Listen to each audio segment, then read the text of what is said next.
Good evening, ladies and gentlemen, and welcome to round 4 of the ACRL GT3 Championship 2018. And we're here at Hockenheim.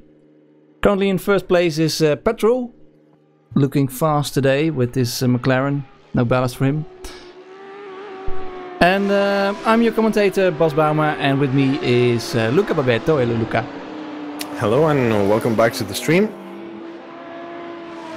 And let's have a look at the current track conditions. If I can find them at all. There they are. So Hockenheimring.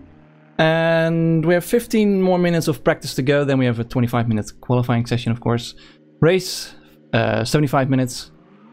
And currently the air temperature is 16 degrees. I think about 21 degrees was expected, so it might get a bit hotter. Currently we see a lot of drivers on soft tires, and the question is, will they stay on softs, of course, during the race? Have to see about that. 16 is towards the low range of the temperatures we're expecting tonight.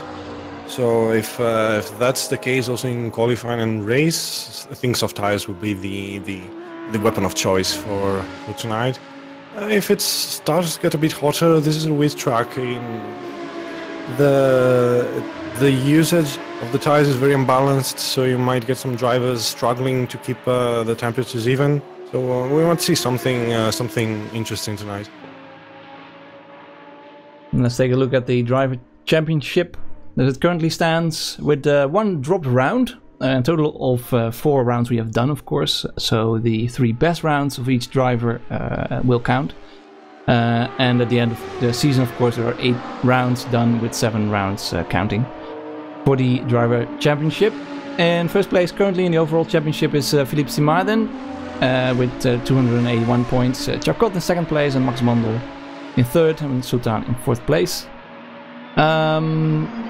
And you saw that not necessarily the first driver carries the most ballast. That's because the ballast is based on the Split 1 championship, which is not quite as linear as the overall championship regarding points.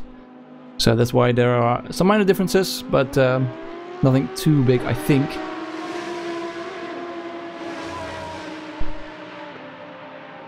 And also some other drivers that we are seeing that we haven't seen on the first server that are racing in the second split. Unfortunately, we can't be in 2 places at once, so we can't show them yet at the same time yet. We'll see what technology brings us. Yes. Yeah, we are seeing a few new names, a couple of new names. Tony Rubiajo. And currently in P13 with Lamborghini. I think he should be, correct me if I'm wrong, should be in the same team as Albert Sultan? Yeah, that's right. Max Sultan's racing. Yes. And also Christoph Havertz, currently in last position. He's another of the JMT drivers. This one with the Lamborghini. Teammates of Fritz von der Zalm, Samuel. Currently in the Audi, and it's nice to see him. I want to give him a shout out for having made it all the way up to Split 1. That's nice to see. Nice to see some new names. And also let's have a look then at the team championships. The championship, there's only one currently. Total Ballast Racing Team in first place, as they have been, I think, since previous race. I can't give you all the names of the drivers, so I won't try it. But of course, you can look this up at the Reddit ACRL subreddit as well. But just so you get some impressions, there's Max Sultan's racing. So far, Albert has been on his own, so that's why he's only in 15th place, although he's been in the top 10 pretty consistently. But now he gets Tony on his side. Same goes for NASA Racing, which is Rune Janssens. And we have a couple of GMT and GM3. Incoherent Oil and Potatoes, or is that potatoes? I missed it. Is Fuffle, with those extra Fuffle points, or Fuff points. We should have a separate championship just for FAF points. Yeah, maybe we can show that on the end of the season. Yeah.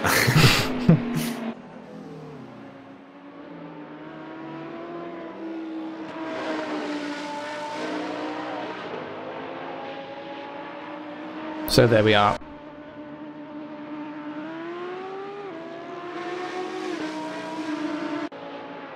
So currently we have Petrol in first place then.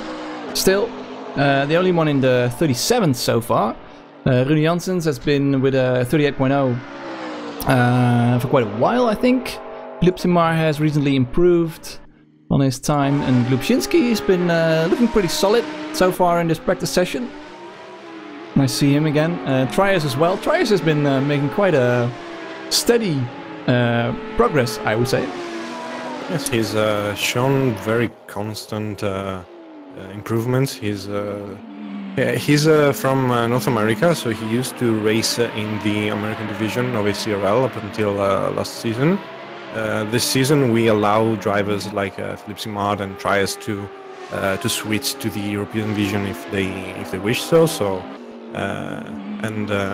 It's always been thought that the North American division is a bit more, let's say, casual, a bit more slower than the European counterpart. But these guys are showing that it's all fluff.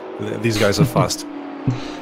Exactly, plenty of fast drivers, and in order to give them a bit of competition, it's nice to have that in the EU server at least.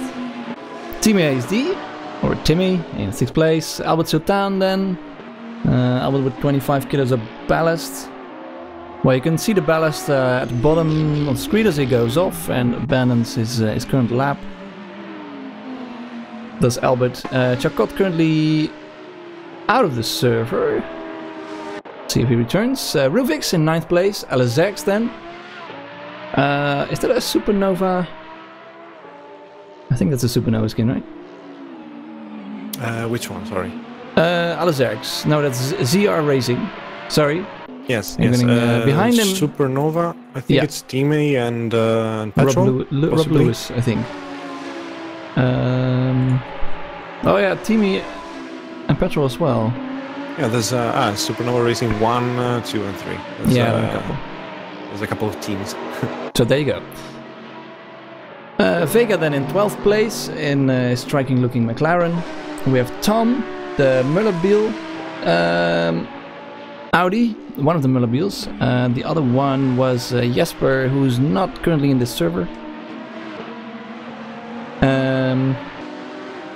Rens de Kok currently in 14th place. I was expecting a bit more from him, but maybe he can improve. Then we have Blaine, also someone who we have seen at the front pretty often, currently in 15th place.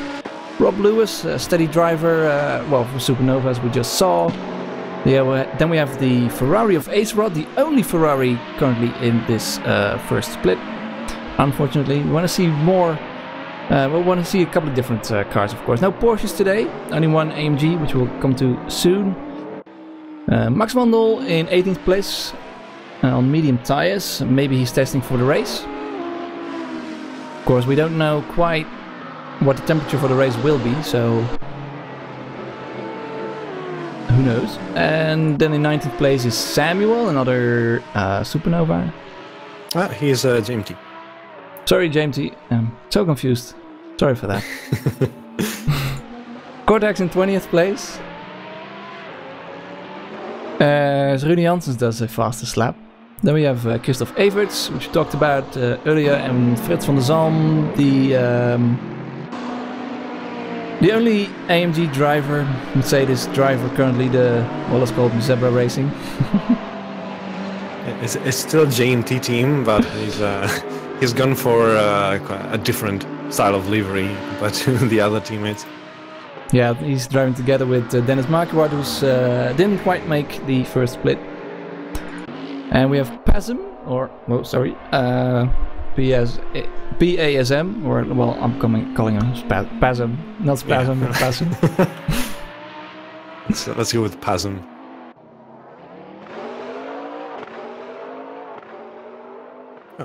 Only 23 drivers today, because we've well, of course we have many more drivers racing tonight, but they're separated in different splits in different servers, because of course we can't yet allow hundreds of drivers to race on the same track, so we have to split them up. And fortunately, due to some of the limitations of the game, of the track, the number of pits available, we had to make a cut, and we ran a bit short on drivers today.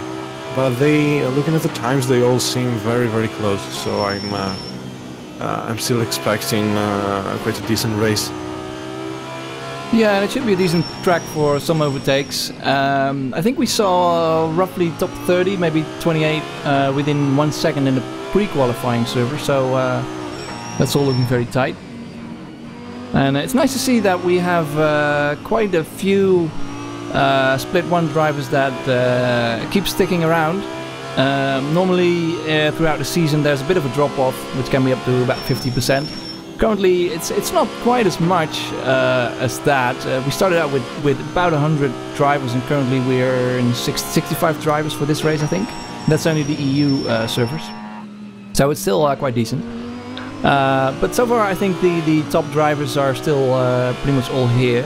Apart from some Finnish drivers we saw earlier, of course, but they have their own Finnish championship, so yes, they'll be pretty busy with that. In another series currently, the Nissans, so they can't make it to all the events. But Charcot, Simard, Janssens, Patch, all these drivers, they're sticking around. It's nice to see them. And oh, I saw some improvement on Team ASD's car, and then well, I think he just stopped on the side of the road on the main straight. Didn't quite improve then.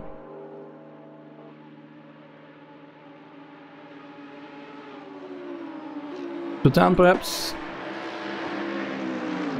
Currently 8th place. Improvement in this first sector. For the moment, it's a bit hard to tell whether they're going for hot laps in qualifying mode or they're trying their race stream. So it's these times are a bit more separated. Qualifying should be very close, especially with all the cars quite different on the tires. You have some cars that overheat the tires a lot. You have some cars that are more gentle. So the drivers should be able to really make the difference here tonight. As in the stadium section, drives Albert Sultan through the last corner, which is the Südkurve, over the main start-finish line in 3rd place currently. Through turn 1, that's 3rd gear for him. In the Lamborghini, shifts up to 4th gear and decides to abandon his next lap, as he just set his fastest lap so far. Petrol then improving, as he just comes out of the hairpin. Then we have turn 7 up to the Mercedes curve, turn 8. Only 5th gear and shifts down all the way to 2nd gear. Very slow, very tricky on the entry, and there you can see a bit of oversteer for petrol. And then this corner feels a bit off camera. It's a very long exit, and try not to run too wide. As he drives into the stadium section, just 2 wheels on the white lines, use all the curbs here. And then another hairpin with a bit of camber. You want to ride a bit of those curbs on the inside, but he does too much of that and has a bit of oversteer, and that's the end of his lap for the moment. Yeah, you've seen how nervous and twitchy his car was on the entry of the corners.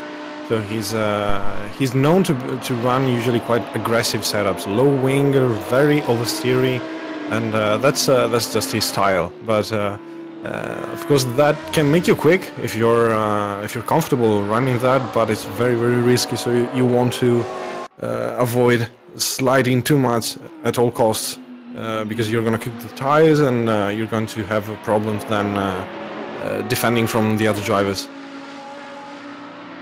Yeah, and I think in the McLaren as well as the Ferrari and the Lamborghini, they're quite heavy on the tires, I think.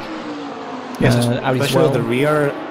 Yeah, they overheat the rears a lot. They have a lot of weight at the rear, not as much as the Porsche, but here for the moment we don't have any. And yeah, especially the rear end, they can be quite tricky sometimes. The Nissan, of course, very good on its tires, but no Nissans today, as there are no Finnish drivers currently in our server. So unfortunately, surely the Nissans will be on would have been on a soft 2 times soft strategy, meaning 1 stop in the middle of the race roughly, and switching tires, and first stint with soft tires and the second stint with soft tires as well, of course. It will be interesting to see the only AMG Mercedes here.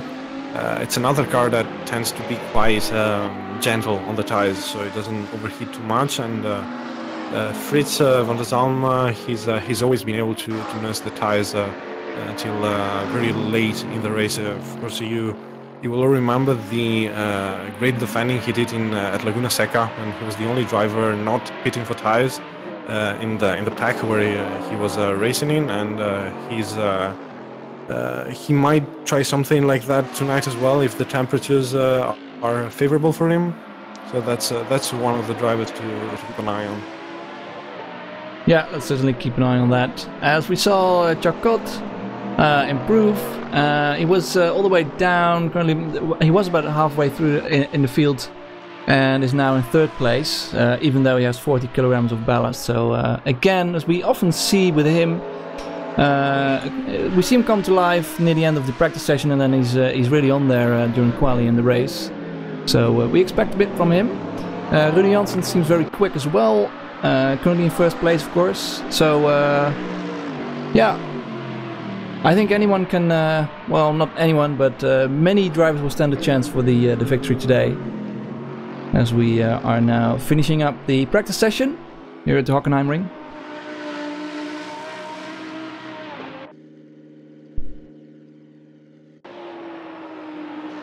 And at the moment, petrol improving on the pole lap of Rune Janssens. 2 tenths up on him. With a bit of traffic at Lamborghini in front of him.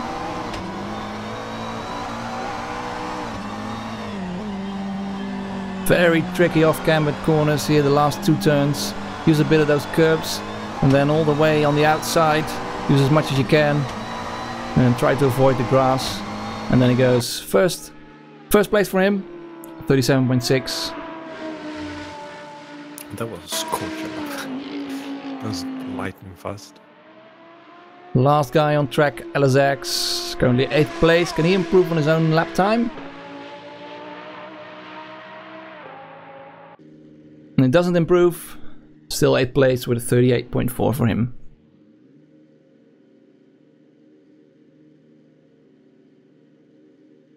Let's take a look at the practice results. Here they are. You see how there are, in the top 6 drivers, there are 4 with over 25 kilograms of ballast. If Janssen, Sultan, Charcot, and Simard, they don't seem to feel it at all, especially Charcot. I'm still surprised by how quick he is all the time, consistently, with 40 kilograms more than the drivers around him.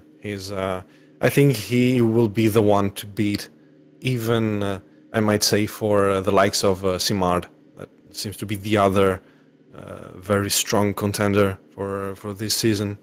Yeah, and Max Wandel so far has been a bit on and off. Of course, he won, I think, the race in Laguna Seca. Was also very quick in the first race.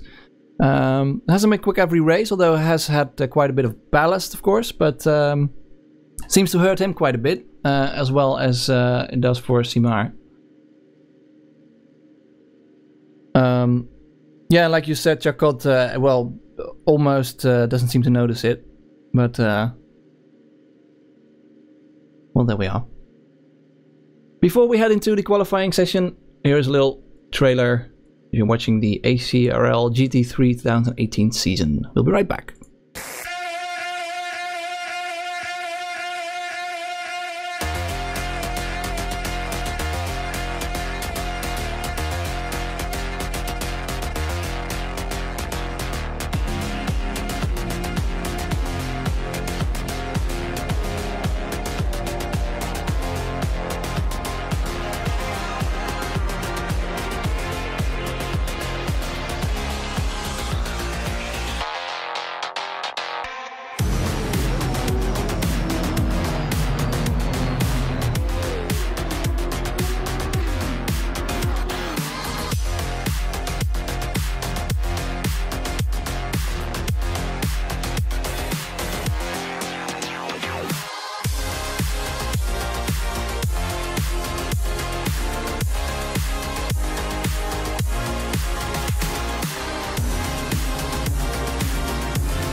And the qualifying session has started.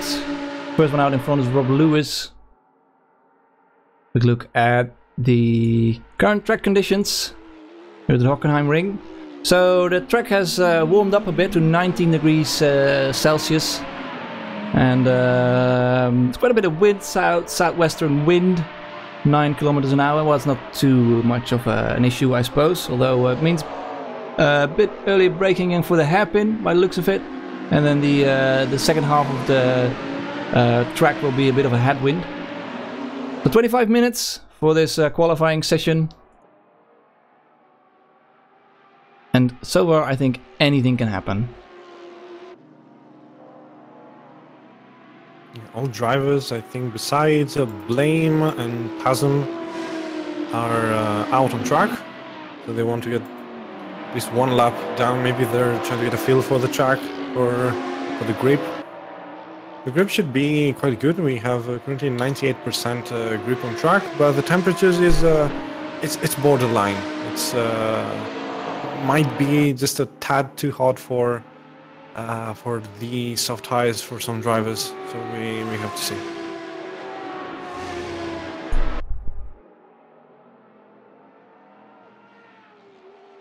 Luckily, no drivers that have done any very quick out laps, as we saw at the first race. It's something that I was a bit afraid of for this race, but yeah, this time they have been thoroughly warned, so so no issues like that then.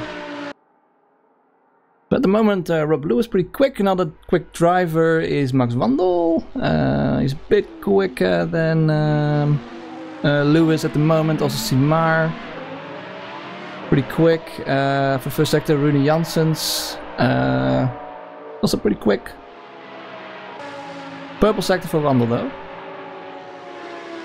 Timmy currently with the temporary record for the first sector, 22.1. There are a lot of drivers in the 22.1 zone.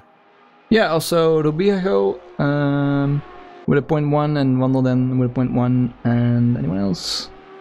I think that's it. Oh, and we have Petrol then with the 22.0. Yeah, we've seen him set the fastest lap during the practice session. I think he practiced his hot laps a lot, and he seems very quick here. Yeah, I think when we just looked at the practice session, of course, as the track keeps evolving, drivers keep going faster, although it doesn't go quite as quick maybe as it has done in previous races, as there are less drivers to improve the track grip. But still, you want to keep driving some laps, especially near the end of the session, just to whenever the track improves. As Qual is now in first place. Whenever the track improves, you want to be there and do a low fuel run. And Rubio then 37.8, first one in 37s. Great time from him, but a lot quicker than Qual. It's a very good time. Almost. I remember him from some races in Formula 3, and Petrol now is 37.7, temporary good position. Yeah, Rubiejo is one of the drivers that I'm expecting to do very well here. Team ASD also very good time. Fourth time, 138.3, ahead of Simard and Sultan at the moment. Very good. Yeah, and Wandel as well, not too bad. Rune Janssens then only 9th place. Well, of course, with 20 minutes to go, anything can happen still, but I don't know if it tells you anything about whether the drivers are confident or not. It's hard to tell. Of course, you have to be a bit lucky on the first run, maybe, and then that could give you a bit of a confidence boost for the rest of the session, as Petrol flashes his tires and I think abandons his lap. Team is in a good lap. Record in Sector 1, he's improved his lap time in Sector 2. Very deep into the hairpin, or the second hairpin. That is Sachs, as it's called. And then a bit of traffic for him. We have an Audi who's getting out of the way. Another one diving into the pits.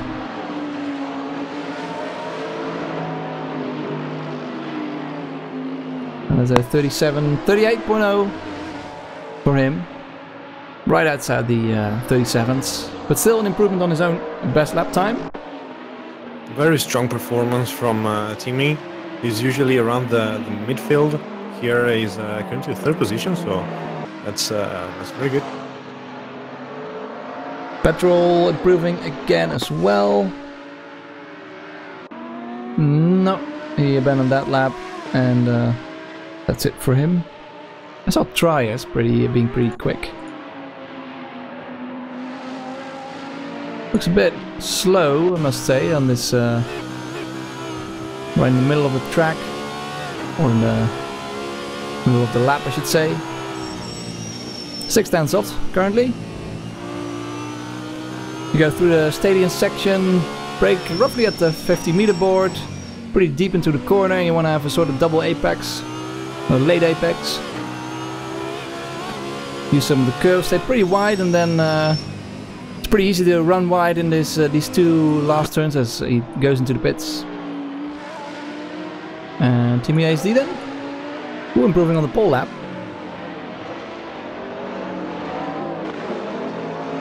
Very good second sector, it's a 45.1 for him. Although we are seeing some other 45.1, and he abandoned his lap as well. Looks like he was faster, but of course if you don't have the fuel, then unfortunately you have to abandon it. Otherwise, if you stop on track, you have to. It's the end. It means the end of your session. Yes, you're not allowed to return the track once you get towed back to the pits. And Frits van der Zalm, bit surprising, in 7th place. We saw him being near the bottom in practice session. And usually the AMG Mercedes is not particularly good on the single lap, so in qualifying mine usually struggles a tiny bit. He usually makes it up in the race with a very good race pace. It's a car that's very solid in the race. So 7th place currently, he will be set up for a very strong performance. As he revs out of the hairpin, very nice and fat sound of the Mercedes AMG. If not listen on board. That V8 is unspeakable.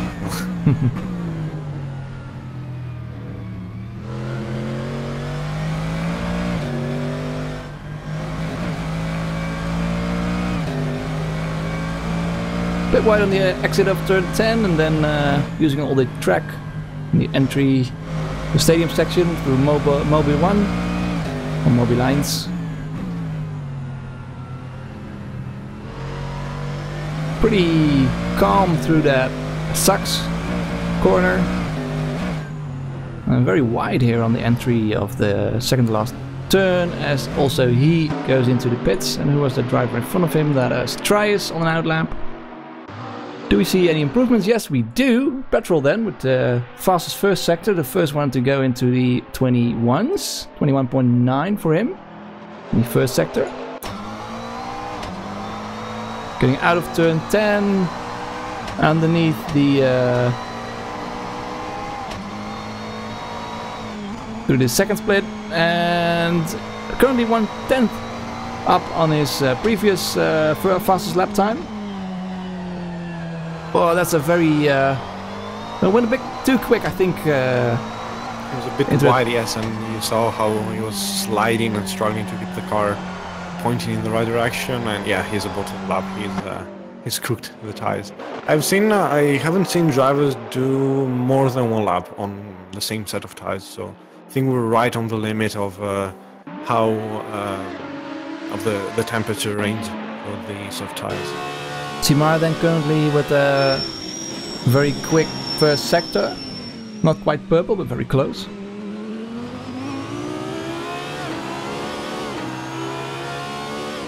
Using all the track on the exit of the hairpin, and then through turn 7. You want to hit that inside curb, otherwise it's easy to lose a bit of time, and then don't run onto the grass on the entry of Mercedes, and you don't want to run too wide on the curbs there on the entry as well, as it will bump the car up and down and you'll lose some time. And he's just a bit down on the current pole position lap time of Petrol there. this is the sector where he can make the difference. This is the most driven one. You have to be very delicate and precise on your inputs. It's a lot of double apex corners, fast sweepers. Made quite a V sort of shape there in that Sachs curve, and quite aggressive on the entry, and does a 38.0 third time at the moment. Rune Jansen's also improved from his 9th time we saw earlier to 4th place currently, and an improvement by Rens de Kok as well, currently in 7th place. And we have Blame in 23rd place. That's a bit of a surprise. Blame, of course, running 15 kilos of ballast at the moment in his Lamborghini, but so far doesn't seem to be able to catch up with the other quick guys on the front.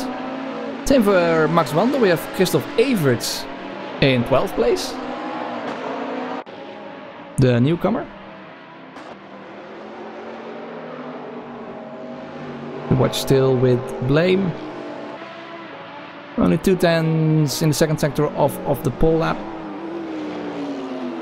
So possibly on for improvement, and 2 green sectors then. It's quite a busy track for being. It's not particularly short because the times are almost 140s, but it's there's a lot of traffic on track. It's hard to get some clear space. Currently 11th place for Blame then.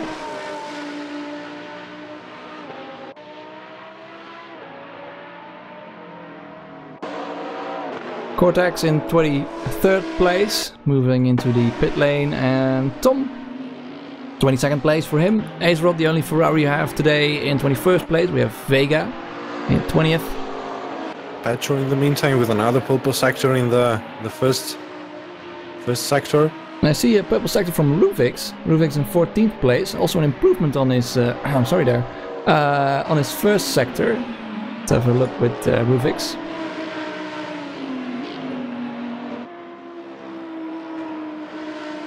So he might be able to improve. Goes through the last turn, the Südkurve. Onto the start-finish straight, and that is a 38.0. 5th place for him. See how close it is? I see 1, 2, 3, 4, 5, 6 people with the 38.0. And we have an improvement there, I think, from Team ASD. So that's now 5 people with a 38.0, but still very tight. Petrol again very improving. Tight. Rubik's kind of out of nowhere. He was lying about the bottom half of the split, then he got that perfect lap together, and he's all the way up to 6th now. Petrol improved. I think he's improved his previous lap time. He's at a 1:37.6. Yeah, just about on his previous lap, and then again improves on the first sector. Keeps doing that. But as we've seen before, it's hard to do 2 flying laps on one set of tires. So let's see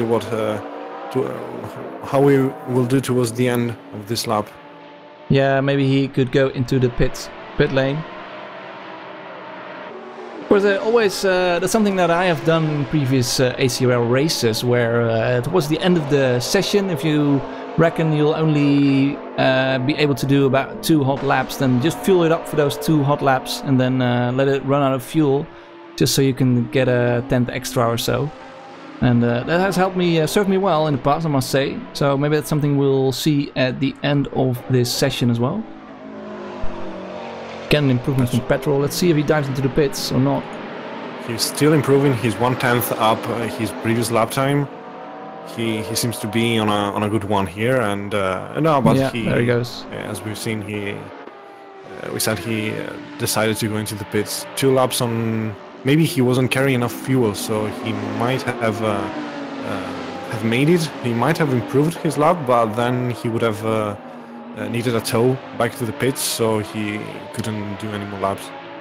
And Van der Zalm, currently 6th place in the Mercedes AMG with a 38.0, another one with a 3, just in front of Ruvix, who drops down to 7th place. So that's well done from Van der Zalm. And Sultan then Also improving on his first sector as he is very hard on the brakes, has to correct a bit. It's not quite as stable a car as we've seen on some other cars. And loses out a little bit in the second sector.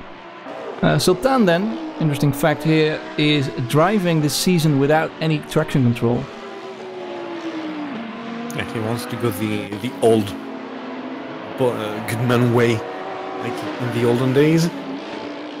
Although I do think he is running ABS. But probably losing out so much time if you don't run it. Yeah, with these GT3s, you absolutely want to run ABS. You don't want to rely too much, maybe, on it. So you want to just not smash the brakes and hope it will stick. But yeah, it's something you can't really do without if you want to be 100% of your possibilities. With traction control, it's if you're easy on the throttle, if you have good control, then you might you could be quicker without traction control. But you need to also consider that the more you slip the tires, the more they wear out. And with Lamborghini, as we said, it's a car that naturally uses a lot of the rear tires. It's something to consider. But he's a veteran of this car. He's been running for years, so it's I think it's safe to say he knows what he's doing. Yeah, another added difficulty, of course, if you lose a little bit of concentration in the race, it could cost you the race, where it wouldn't if you were driving with traction control. But, well, that's a risk that Sultan then takes.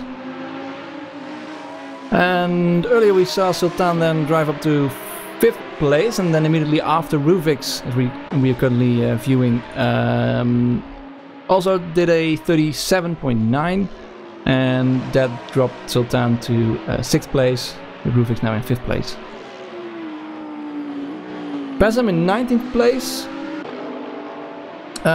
Is he not a newcomer? I don't quite remember seeing his name. I mean, Trias was pretty quick earlier, but now only 18th place. I was just mentioning the same. We usually see him up there with Sultan, Petrol, and the likes. He's I don't know if maybe he hasn't found a good setup or just couldn't put a clean lap together. Well, of course, here we are quite strict on white lines. So if you go, you will have your lap invalidated if you go off the track limits. You will have to slow down, and with especially turn 1. You can cut both on the inside and the outside. The exit, it's quite easy when you're on the edge to maybe step a bit over the line. Yeah, white lines always a good source for discussion. Petrol again does a fastest lap, so he's 3/10 faster than the second time at the moment by Rune Janssens. And also I saw Chacot improving on his first sector. Let's see where he is. And he's just 700ths of a second away from the pole position time. Maybe with this big a difference he can get a second place there, even though he has 40 kilograms of ballast, of course. He really makes a difference in the second sector. Usually drivers are lapping in 45.1, 45.2, like Sultan, Team SD, even Janssens. Charcot, this lap he did a 44.7, so he's 3/10 faster than all the drivers in the second sector. And also Tony Rubiejo, currently 44.6, so he sets the purple second quick. sector. I wonder if it's a Lamborghini thing. Well, yeah, I saw Ruvix earlier also be very quick in the second sector, of course, a bit surprisingly.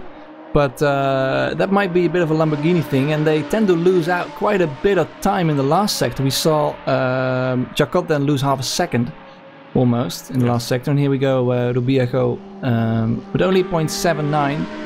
So loses quite a bit of time in the last sector.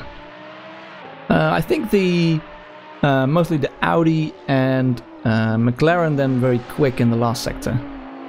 Yeah, it's the most driven one where you have a lot of tight corner of quick corners where you need a lot of mechanical grip. So it's where the Lamborghini might be lacking a tiny bit. But the second sector is really fast. First, there's not a lot of difference in the first sector. It's all 22.0, 22 low.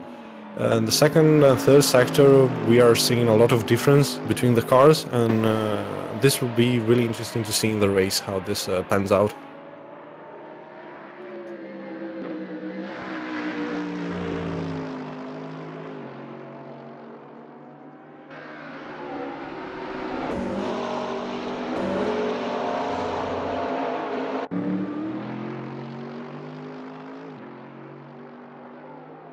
ACRL currently in 23rd place, is improving on his first sector, 22.1.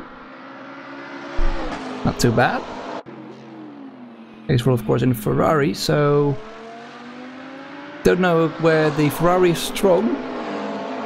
As Rune Janssens is just a bit slower than the pole lap in the first sector. Pretty early turn-in for the hairpin. To watch him accelerate away from the hairpin, and doesn't use too much of the curbs on the exit. Pretty tight line from him. Hits the inside curve, turn 7. And again, pretty early turn in, not using all of the track in turn 8 and 9. And then here he does go all over the curbs. Pretty wide entry. It's pretty bumpy. It's a very flat track, at least in this version of the track. Although that entry of the stadium section, turn 11, is a bit bumpy on many of these tracks. Cars. Running pretty wide in the second to last turn, and onto the main straight. Still in second place, though he does improve. And the car behind him is Max Wandel then, still in 15th place only. As you said before, with Max, we've seen some really strong performances. He's won, was Laguna Seca, I think, and the first race. But yeah. Then he was a bit lower down the field in other races, so a bit swing for him. Simar then improving as he runs wide, all the way wide into turn 1. Tries to avoid Chacot then. And I think that's the end of his session as he moves towards the pit lane. So only 5th place for Simar with 35 kilograms. And Chacot then currently in 4th place. Also not improving so far in this lap, although it might be his in lap, I'm not sure. So actually is almost 2 tenths up on his lap, but he has traffic ahead, so let's see if he can put a good third sector. He's coming up towards the end of the track, and he's aborted his lap. Ruvix in 3rd place now with a 37.7, so very solid driving from him. As we see Tom in 10th place. Petrol running all the way onto the grass, and an improvement. We see many improvements at the moment, but improvement by Frits van der Zalm in 7th place, a 37.9 from him.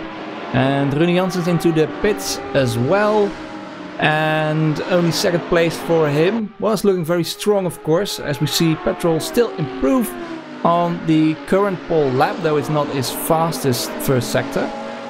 Or not on his lap, but his first sector only.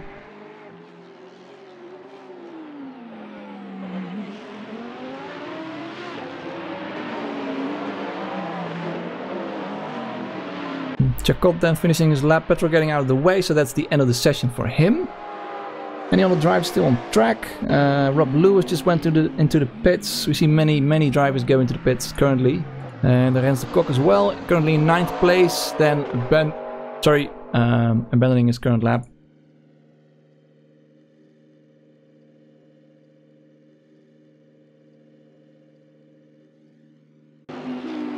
Samuel then, 22nd place. With Tom in front of him.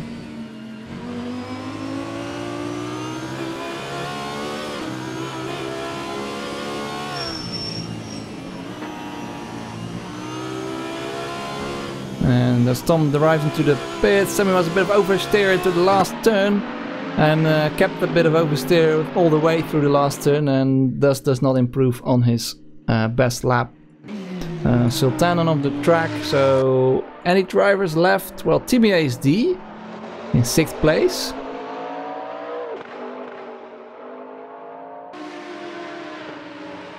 And we have Rufix switching to medium tires perhaps for the race. Or not.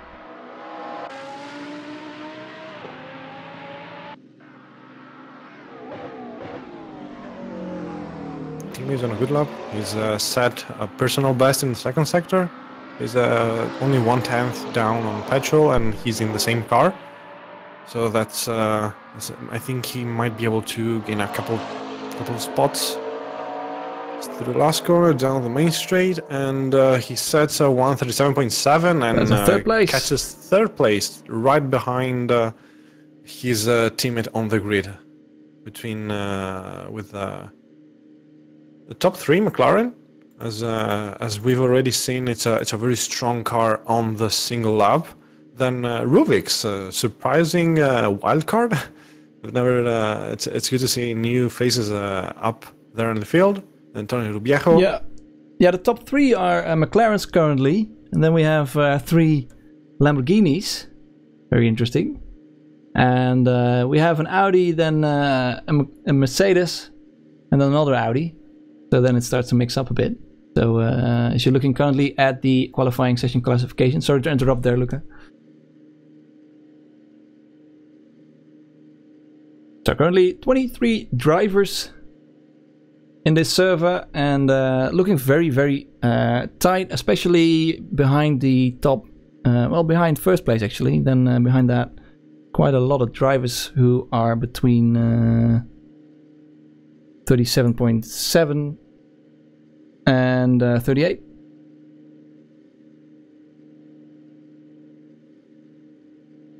And let's head to a little trailer, and we'll be right back with the grid positions and, of course, the race.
And welcome back. You are watching round 5 of the ACRL GT3 Championship. With just under 2 minutes to go, let's have a quick look at the grid. And here is the grid then, with Petrol out in front. Quite a bit faster than Rune Janssens. Rune Janssens in 2nd place, and then with Timmy ASD with Ruvix in 4th place. A bit of the surprise today. Very nice to see. Tony Rubiejo in 5th place, quite a bit quicker currently than his teammate, although his teammate is carrying 25 kilograms of weight. Chacot then with 40 kilograms in 6th place. Then we have Philippe Simard in 7th place. And Fritz van der Zalm, very nice from him, in 8th place. Rens de Kok then in 9th place with a 37.9. And we have Albert Sultan in 10th place. Tom then, the Mullebiel Audi, in 11th place. Then we have Max Wandel. A bit of a disappointing qualifying for him, I think, in 12th place, although carrying 30 kilograms of weight. Lubczynski then in 13th place. Then we have Blame, the driver using keyboard and mouse. Well, there you go. And who I think I missed, Rob Lewis and Trias. And then we have Alice Zerks in 17th place. Then we have Christoph Everts, 18th place. Cortex in 19th. Then we have Vega in 20th. Pezim in 21st. Then we have Samuel. And finally we have Ace Rod. So there you go. That's the grid. And then 20 seconds left. Oh, there we go. What's going on? Oh, that was a restart, I think. So 2 more minutes then before the race starts. I was all in a hurry, but don't have to worry about that. Yeah, Petrol is looking like the driver on a run today. He's dominated the practice. He's set the fastest lap in qualifying by quite a margin, considering the usual ACRL split one gaps. So I think it was like 2-3 tenths on up on Janssen. Team SD and Ruvix 3rd and 4th. Very, very good start for them. I see Ruvix on medium tires, so that's going to be interesting to see. Yeah, we have a few drivers on mediums. We have Tom as well and LSX. Yeah, with there's 18 degrees on track currently. The air is at 18 degrees, so soft should be the optimal tires, provided you don't overdrive too much. But it's we'll have to see, and maybe they will switch. They will do a short stint on softs, and they can always switch to a different strategy if they need so. Only 30 seconds to the start of the race.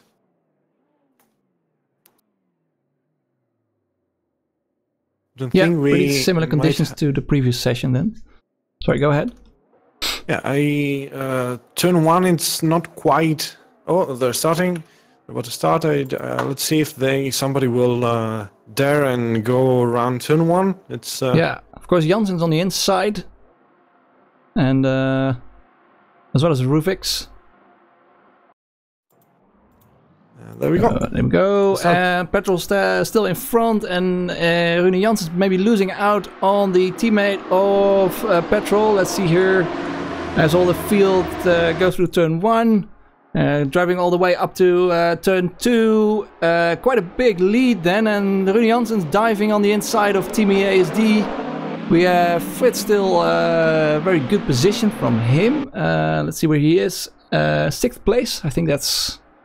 Well, it's very busy there, and we have a bit of Janssens has had a bit of a moment on the exit of turn 2. He's almost spun. He managed to capture, but he's lost a lot of places. And quite a few drivers then going off at a corner that's pretty much a straight. I don't know quite who that was or were, and let's see, that is Vega then spun around, and Sultan then loses out quite a lot of time. Ruvix and Chakot then fighting for 2nd place, and Chakot first on the outside, now on the inside for turn 10.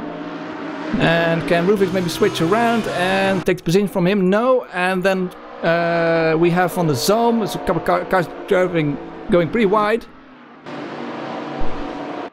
Ruvix on the medium tires, so I think he still has to switch them on. They must be very cold, and you see how much he's struggling here for traction compared to the AMG Mercedes behind. Petrol already 3.5 seconds up on Charcot in P2. He's flying away. And Van der Zalm right on the rear of Ruvix then on the straight. Although does the Mercedes have enough speed? And we have Max Wandel on the inside of Tom.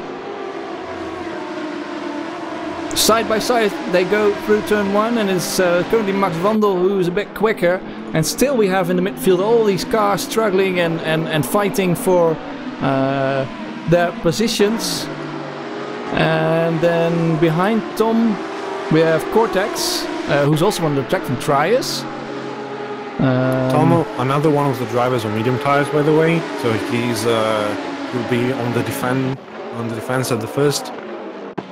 Charcot is already gaining quite a bit of time compared to Petrol. He's sorry, there was just a bug of the app. I think he's actually the gap is very stable. Petrol is really flying away now. In just one lap, he's pulled already a significant gap to the cars behind. Ruvik's still strong in third position with the medium tires, under very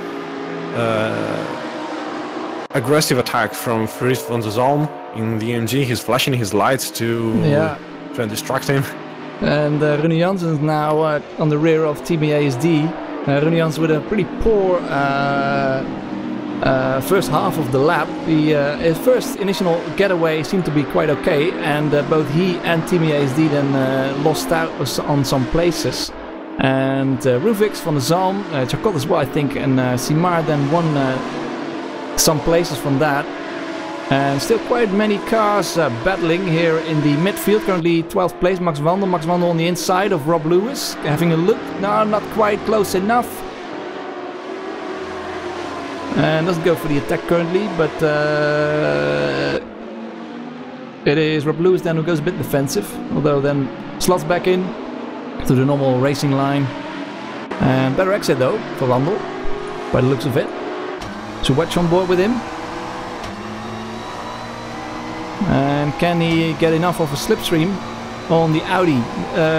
McLaren, of course, not the quickest car on the straight, but if he can brake late, and looks like he will be going for it. Right on the inside, although Rob Lewis then moving towards the inside, and Max Wandel going past him. And we have Team ASD, so much going on. Team ASD and Rune Janssen. So Rune Janssen is then having a look, but then had a bit of oversteer, or did he get hit by Tony Robio behind him? Robio on the outside now, currently 8th place. And the order then pretty much the same as the previous lap regarding those drivers. And Rob Lewis and Cortex then fighting, both the teammates of course.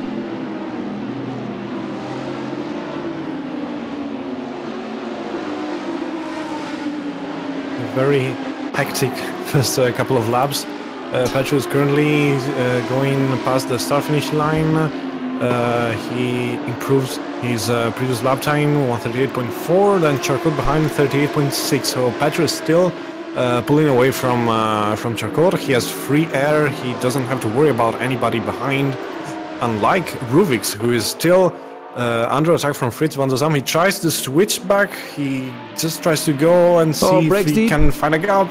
And the Alpine, he gets the inside line, but cannot quite make it stick yet. And Simar then hunting on Van der Zalm, and Van der Zalm seems to have slipstream on Ruvix, but will he be under attack from Simar as Ruvix goes defensive?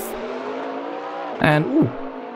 Did they touch there? The inside line. Van der Zalm will be trying to go around the outside, but Ruvix closes the door on the AMG Mercedes. We've seen it already so many times. You're trying to attack another driver. You're trying to get past, but this exposes you to the attacks from the drivers behind. So you want to be very careful about what you're doing, and you want to be sure you get past the driver you're trying to overtake.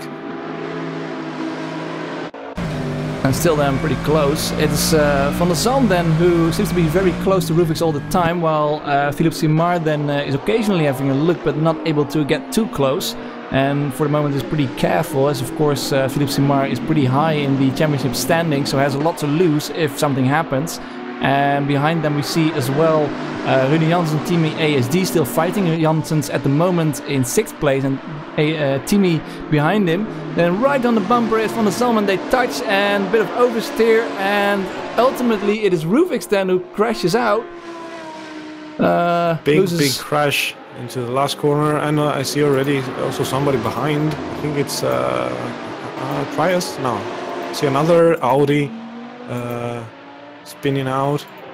Yeah, and Van der Zalm then now in 7th place under attack from Rubiejo.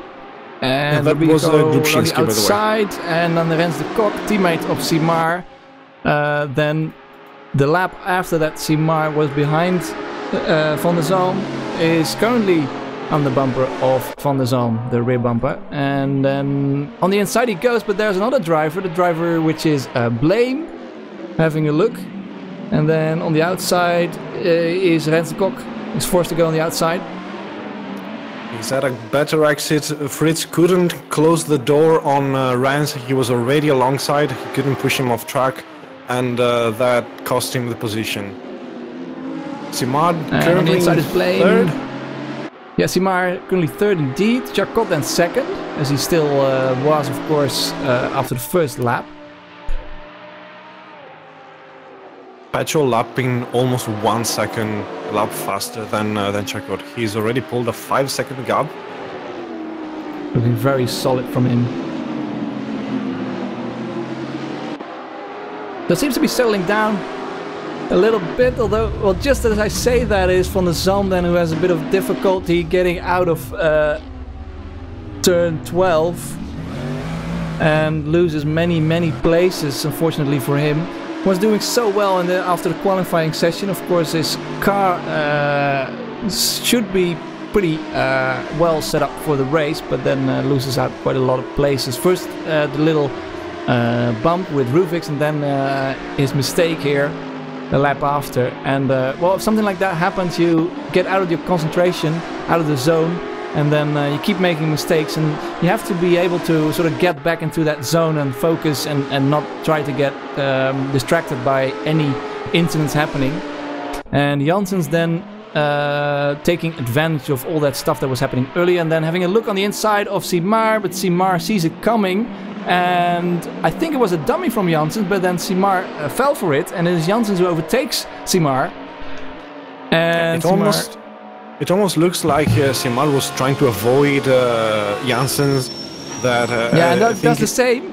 Very late braking, but Janssens then smart enough to avoid him. And this didn't turn out as well as it did for Janssens in the hairpin. And then it is Simar who's under attack from Team ASD.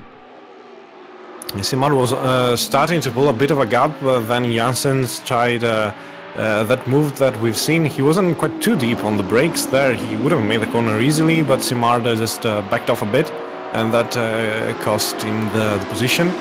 And now he needs to get back immediately ahead, because behind there's Team SD, Ruggejo, Rens de Kok, there's a whole bunch of drivers just foaming at the mouth, waiting to get past the Canadian driver in his Audi. Petrol 37.9, by the way.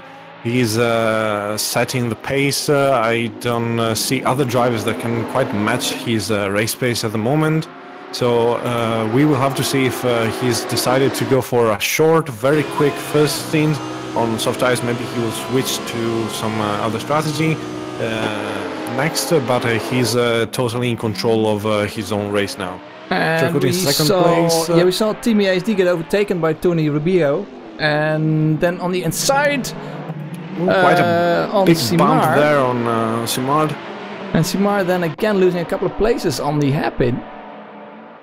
Very aggressive driving from the mid-pack here.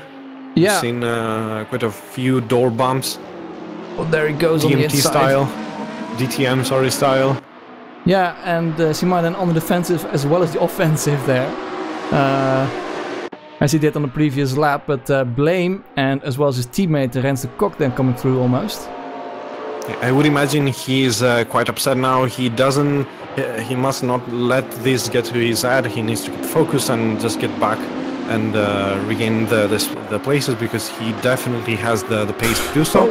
And that was Rens de Kok then in the background, spinning out. I don't know if anyone hit him or not, but losing a lot of places from him. And Samuel then right on the tail of Trias. Behind him, Van der Zalm.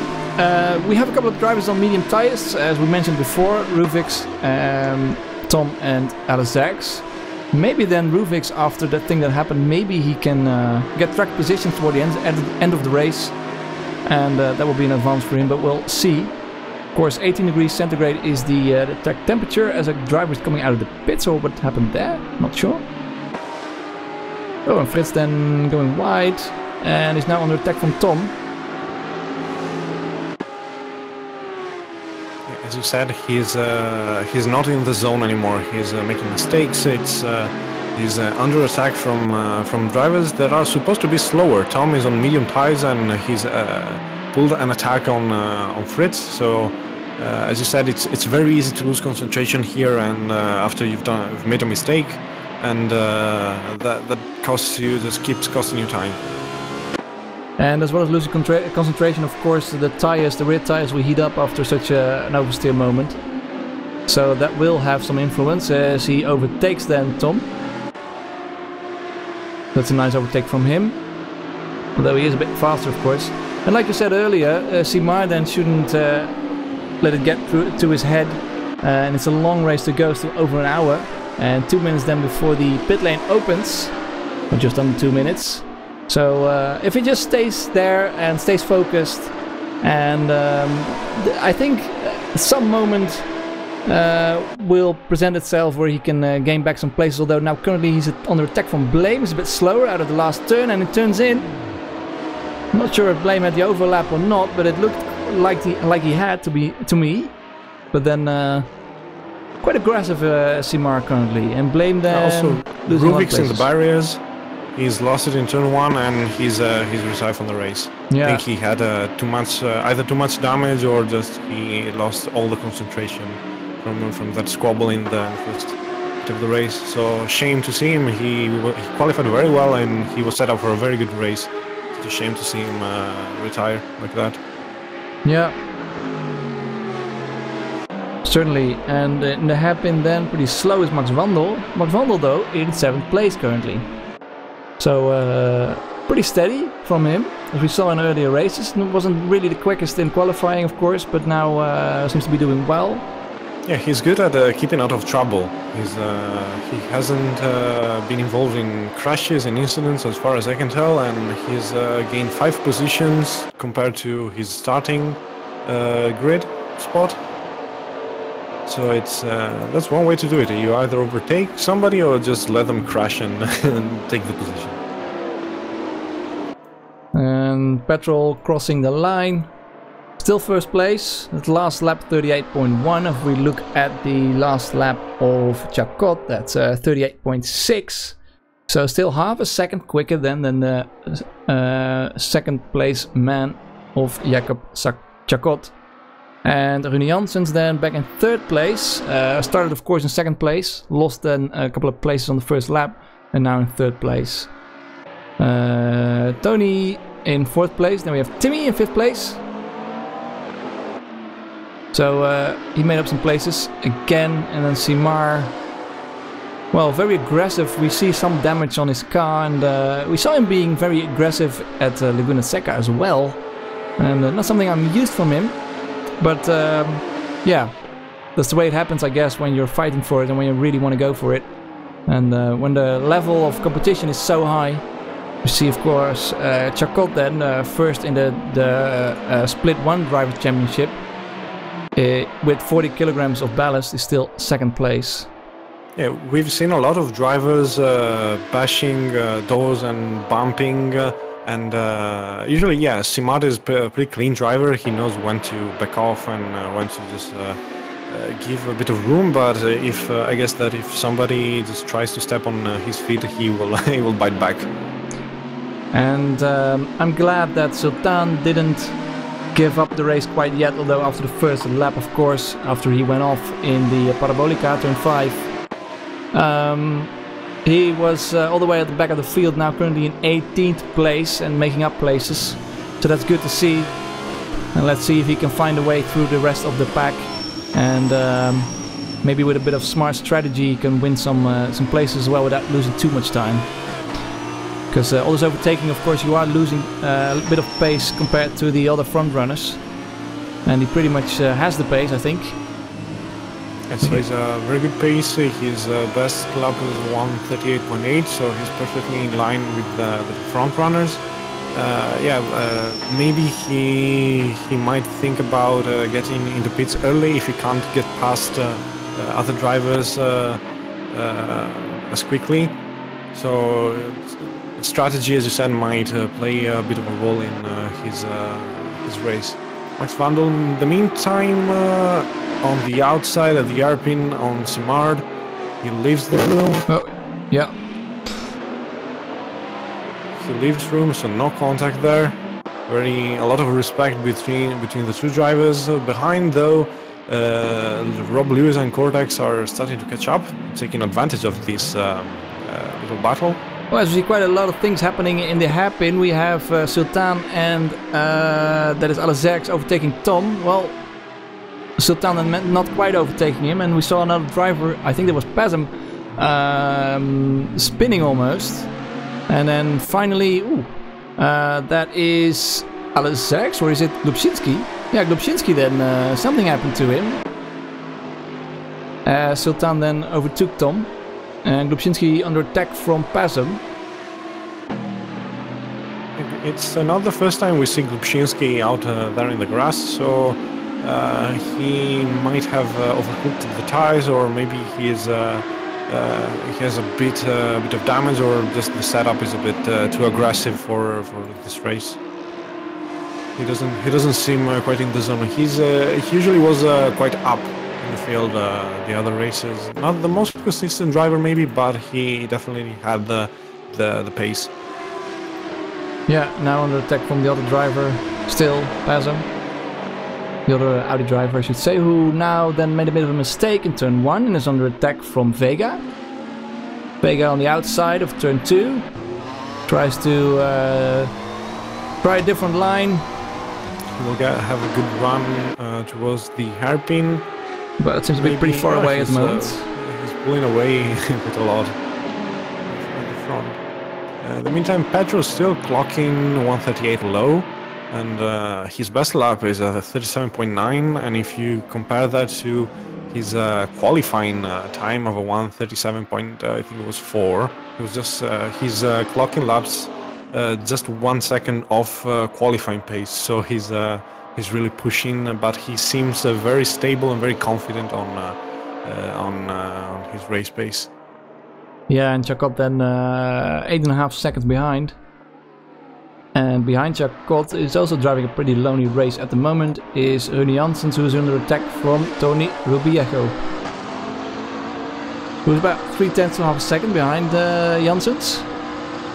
So it seems to be a bit quicker overall, and maybe after a few laps, if he plays it smart, he can do a little overtake. Max van der in the meantime. Oh yeah, dropping all the way down, spun out. Yes, I think he spun out first. I saw him in 12th place. Then I switched to his camera and I saw him spun out again. So that's what we were talking about. When you spin once, you overheat the tires, especially the soft tires, and that really compromises your next lap and a half, basically. Rubiejo on the outside of Janssens. There we go. He tries the switchback. Maybe he should have definitely enough power to pull the overlap. Yeah, on the inside for turn 7. And Janssens then not quite giving up, trying to set up the overtake again back on Rubiejo. Although now it is Rubiejo on the inside. He keeps switching around. That's quite an interesting feature of this track. And overall then Janssens with a bit more speed out of turn 10. Yeah, very smart Rubiejo to just leave the line when he saw he couldn't have made it stick, so he doesn't lose as much time. And Team SD behind is taking advantage of this and closing up on the two other drivers. He might be set up for a battle for the podium. Because Janssens currently is in 3rd position, and he has, I think it's 20 kilograms of ballast, so he will definitely be under attack from the already faster Lamborghini, and with ballast that just makes it worse. So on a straight line he will be under very, very high pressure. Yeah, of course the ballast causes your car to be a bit slower through the turns, as you have more weight that sort of pushes the car towards the outside of the turn. But as well as that, as Wandel goes into the pits then, as well as that, Rubiejo, who's now setting up an attack on Janssens, the car only has so much horsepower, and you will lose a bit of speed on the exit of the turns. And there you go. Janssen forces Rubbiago towards the outside. This time it is swept around, and then maybe Rubbiago can do what Janssen did on the previous lap, and goes on the inside of turn 9 or turn 8, and does not quite do it. Rudi Janssen is placing his car pretty well, and manages to fend off Rubbiago for the moment. But Team ASD looking on, and well, if the drivers are squabbling too much, then he'll probably be the one to who can take advantage of that. And Wandel then decides to end his race and exits the server. Unfortunately. Yeah, Janssen is doing a very good race here. I don't think realistically he has a chance to catch up to Charcot and Petrol. So third place might be his current target. So he doesn't mind if he loses time defending position, and he might just avoid trying to just not lose time and let Rubbiago pass, even though he seems a tiny bit faster. Rubbiago's best lap time is about 3-4 times faster than Janssen, so he has a bit more race pace. But Janssen is doing some very good defensive driving. And behind we see Team ASD just waiting like a shark waiting for either of the two drivers to make a mistake, or maybe have a bit of contact and take advantage of that situation. We watch on board with Tony. Pretty late on the brakes, and Rune Janssen's rear steps out a bit as he goes wide as well. But then, subsequently, Rubbiago has the same happen to him pretty much on the next turn. So loses a bit of time again. Yeah, when you're following somebody, you tend to use him as a reference. So if the driver in front makes a mistake, sometimes you might do the same just because you're just following him and taking his brake points as reference and stuff like that. And here you can see pretty clearly that the McLaren just drives away in the last sector, and then in the first and second sector it is the Lamborghini that can make up a bit of ground and then get close to the car as he kind of cuts the first turn. That's Rubbiago. Yeah, he will need to pay a lot more attention to the track limits, because otherwise that's a time penalty added to his race time, and it would be bad to see. Maybe he manages to pull the overtake and finish the race ahead of Janssens, only to see the position get taken away because of a time penalty. As unfortunately we had to see with Albert Sultan last race, he lost the win because of time penalty added because of track limits. And speaking of overtakes, Rens de Kok on the overtake on Cortex, or the other way around, I'm not quite sure, although I think. And then Blame takes advantage of the move that the Kok tried to make. The Kok now forced on the outside, 2 wide then, or 3 wide almost. And all the way on the inside goes Rens de Kok on Blame, and Blame already is pretty tight on the inside of Cortex, but now it is Rens de Kok on the outside of Blame. And I counted at least 3 times where I thought they would definitely crash into each other. So but that was very lucky. Managed to avoid each other pretty well. Although they did have a bit of contact, but they kept each other alive. That's nice to see. And then tries on the rear bumper of Rens de Kok.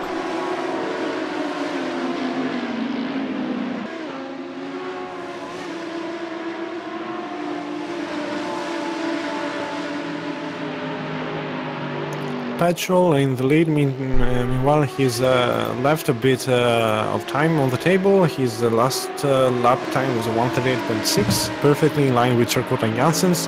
So I think he's just managing his race pace. He has a solid, safe 10-second lead on Charcot behind.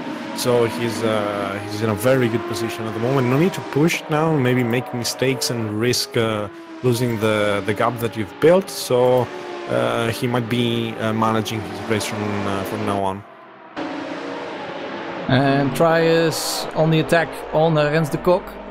As they run up to the hairpin, and the Kok forces Trias to the outside, trying to brake very late, trying to make the switch back, but isn't able to do so as of yet. And the Petrol looking quite safe at the moment, and seems to be driving a bit careful right now. Of course, if he pits early and if Jacot can drive a bit longer, then maybe Petrol could get into some traffic battles like this, and then you never know. But for the moment, it looks quite safe for him. Yeah, traffic might be the only chance Jacot has to snatch the lead from Petrol, because right now the McLaren in the lead has a solid race pace. He's not making mistakes, and he's just managing the race. So something will need to happen that's not in his control to lose that first place. Yeah, I don't want to have brought bad luck on him, so I will avoid these kind of talks in the future. Blame then into the pits, yes. And also just before that happened, we saw Christoph Everts get out of the car, out of the race, unfortunately. So that's 3 drivers now that are out of this race. But Blame then in the pit lane, and well, he falls back quite a bit. There's a huge gap between behind Vega, between him and Pasm in 20th place as Blame goes out of the pits. So quite a bit of a gap for him. If he can pull some good laps, then maybe he can get out in front of Cortex, perhaps. Who knows? Yes, we've seen he was fighting with Cortex, Rens de Kok and Trias. He was in that pack of cars, so maybe he decided to pull in a bit earlier than decided, and do his pit stop now. Maybe put a few good laps in and let the other drivers battle each other and slow each other down. So he might try the undercut. Fritz van der Zalm, meanwhile, in 11th place after the very unfortunate start that he's had, is slowly crawling back to good position. So it's good to see him not give up. He's only 3 places down on his starting position. Janssens with a very bad exit of the last turn, and now Rubirgo, as he struggles to go over the curbs, but was running up quite close behind Janssens all of a sudden. And yeah, like you said, Van der Zalm slowly climbing up, as well as Albert Sultan, who now overtakes another driver, and that is Samuel, who went into the pits. So after all, not that bad for Sultan and Van der Zalm after that first lap. And Timmy then seems to be dropping a bit away from the 2 cars in front of him, as well as Simar. And well, any second now, I guess the drivers of Janssens and Rubirgo might be going into the pits, and whoever goes longest, I guess, if he has some free air and will be able to get out in front of the other driver, will be able to get track position. So we'll see. And Rens de Kok then having an attack on Cortex. And while these drivers are battling, that is only the advantage for Blame. As Blame, of course, has now some free air. And on the inside of Cortex goes Rens de Kok. Pushes him all the way on the outside, and then Cortex immediately on the attack from Trias.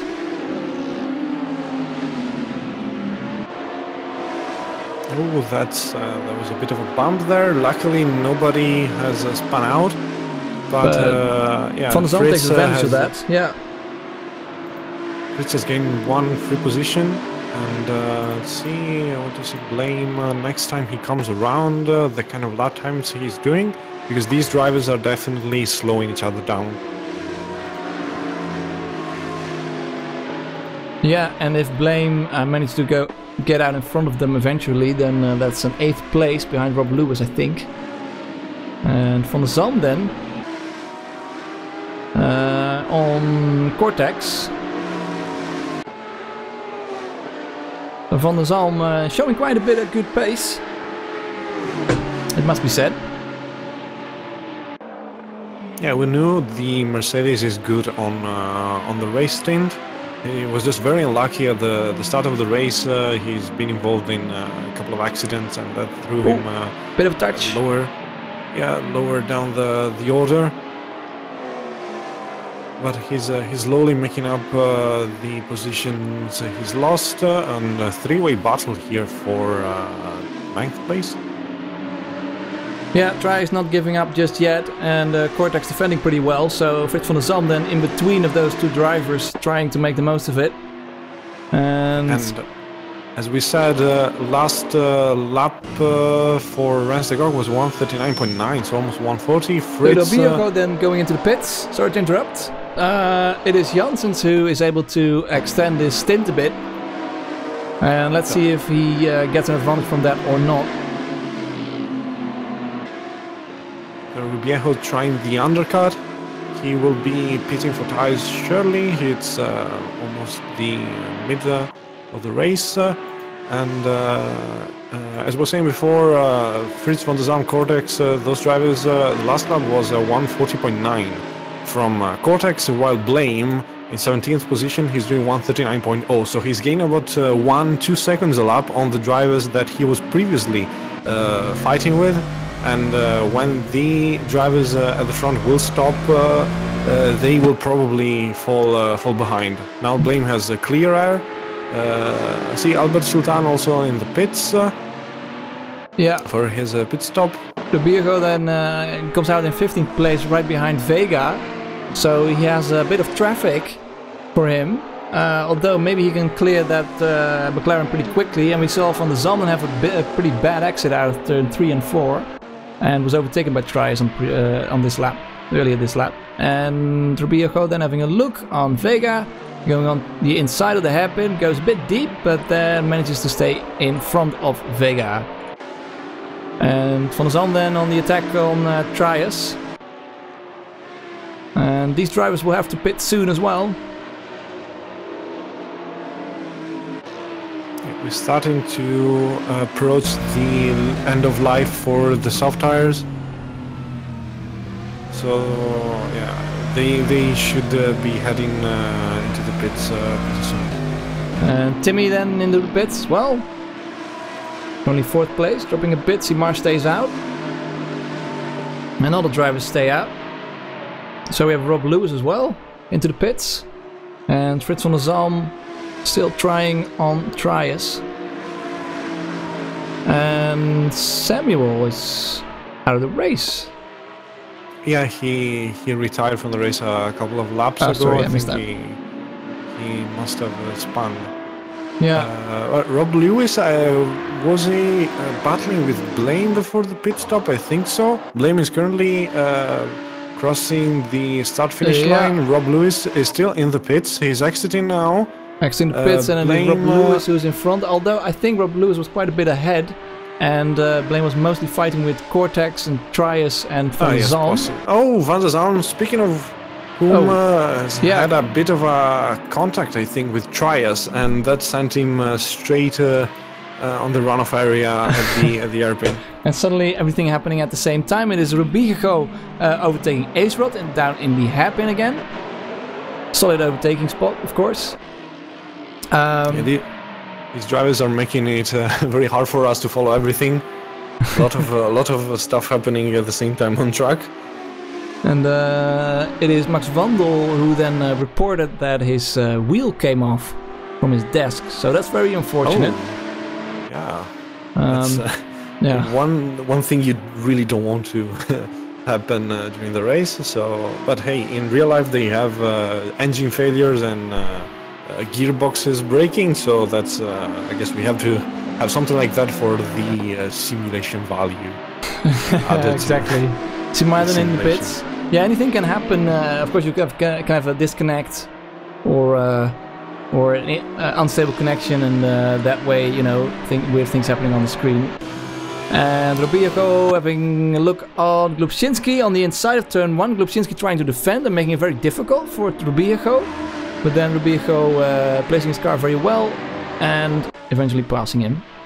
And Simar going out of the pits, from the Zalm into the pits as well. And Simar comes out in front of Rob Lewis in 13th place.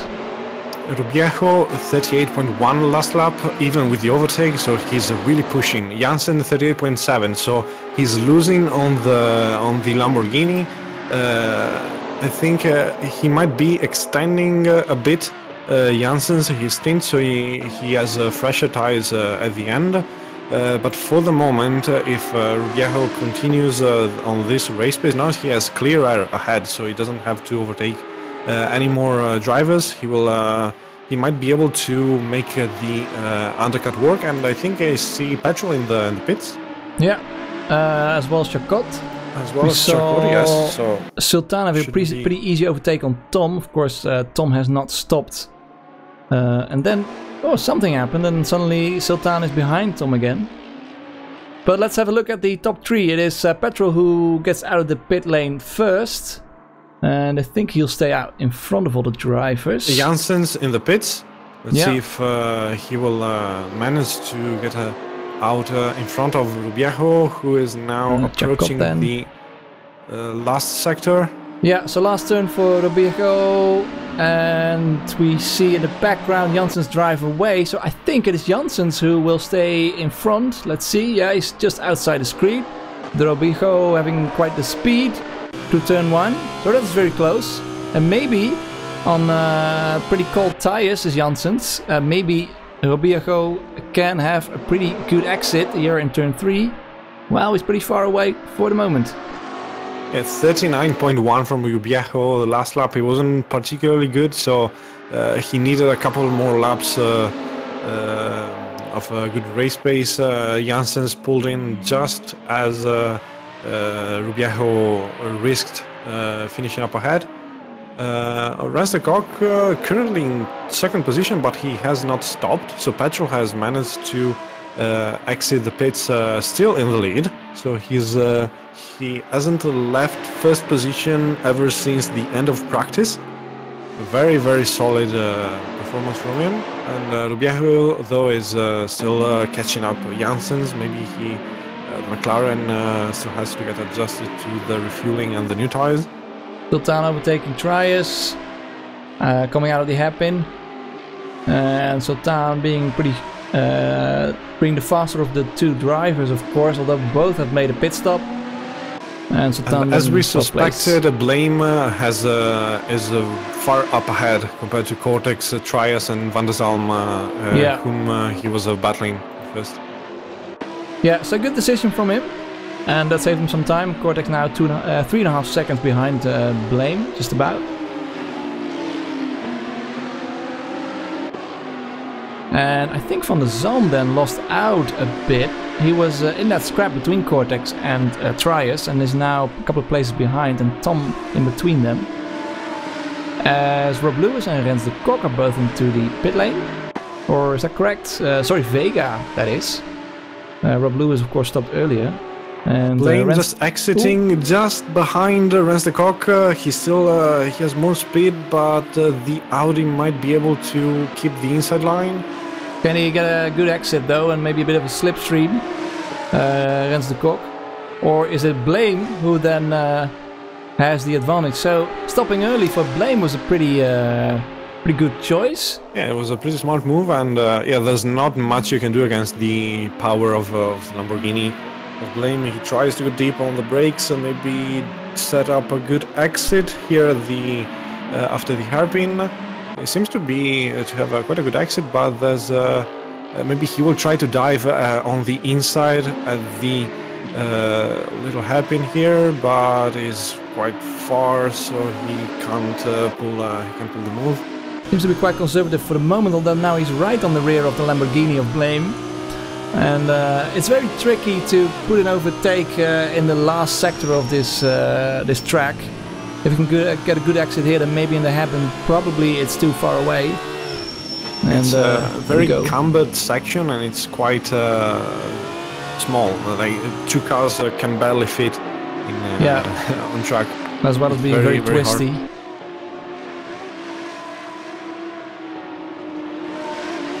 But of course we know that the Lamborghini is not too great in the last sector, and Blame then going a bit wide through the last turn.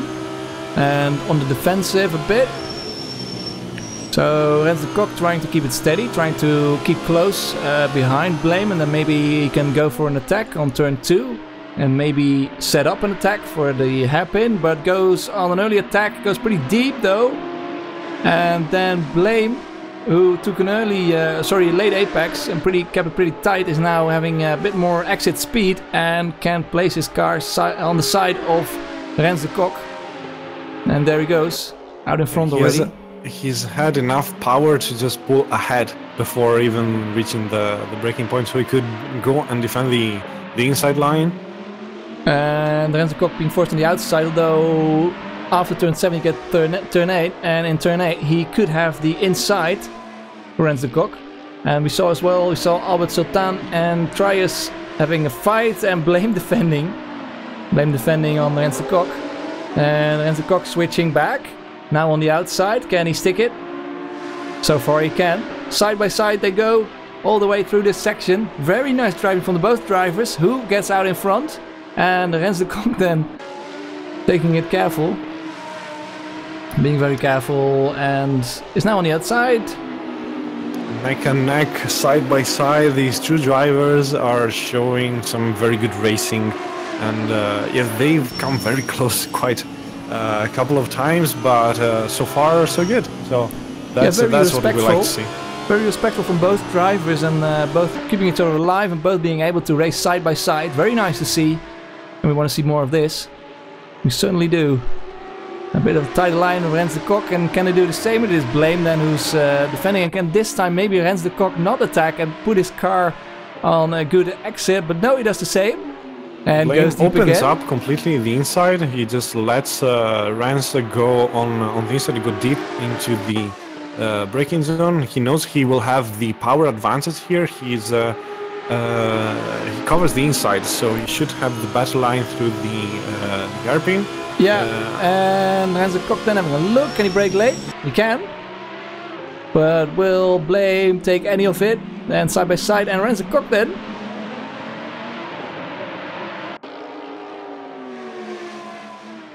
Well, still very tight. Can still move both ways. Side by side again. Switch back from Rens. He will have the faster line here through the outside. He yields again a on bit. the outside, of course, and is not able to do so. And we have Sultan lining up behind them. Yeah, this has led Sultan, Cortex, and the other drivers that Blame has managed to escape at first, but this battle with Rens de Coq has nullified basically his smart move of pitting early. See, Rens de Coq flashing his lights in frustration. Quite possibly he wants to hurry up because he's feeling the heat from behind. But yeah, I mean, I think Rens de Coq could be a bit smarter and not put his car or place the attack on the second turn and just maybe wait for the hairpin and get enough speed out of that. And let's see if he does that for this lap. He knows the Lamborghini is just too powerful on a straight. He doesn't stand a chance. He is behind the Lamborghini. He's very close, and if he can get that slipstream, if he can keep it. Yes, he needs the slipstream, because otherwise the Lamborghini will get on ahead even before reaching the braking zone, so he can go and cover up the inside. He needs the slipstream here. Anyway, goes for it. Blame keeps leaving the inside open. Trying to go for the switchback, and then can he possibly put this car next to Rens de Coq's? Well, he tries to have a look, and indeed does manage to do so. Well, this is a great fight, isn't it? Position, and yeah, that's quite a dance there in the braking, and Sultan has joined the party,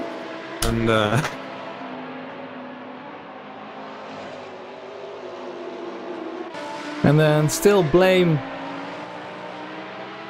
manages to keep Rens de Coq behind. Rens de Coq now very aggressive on the entry of the little hairpin here.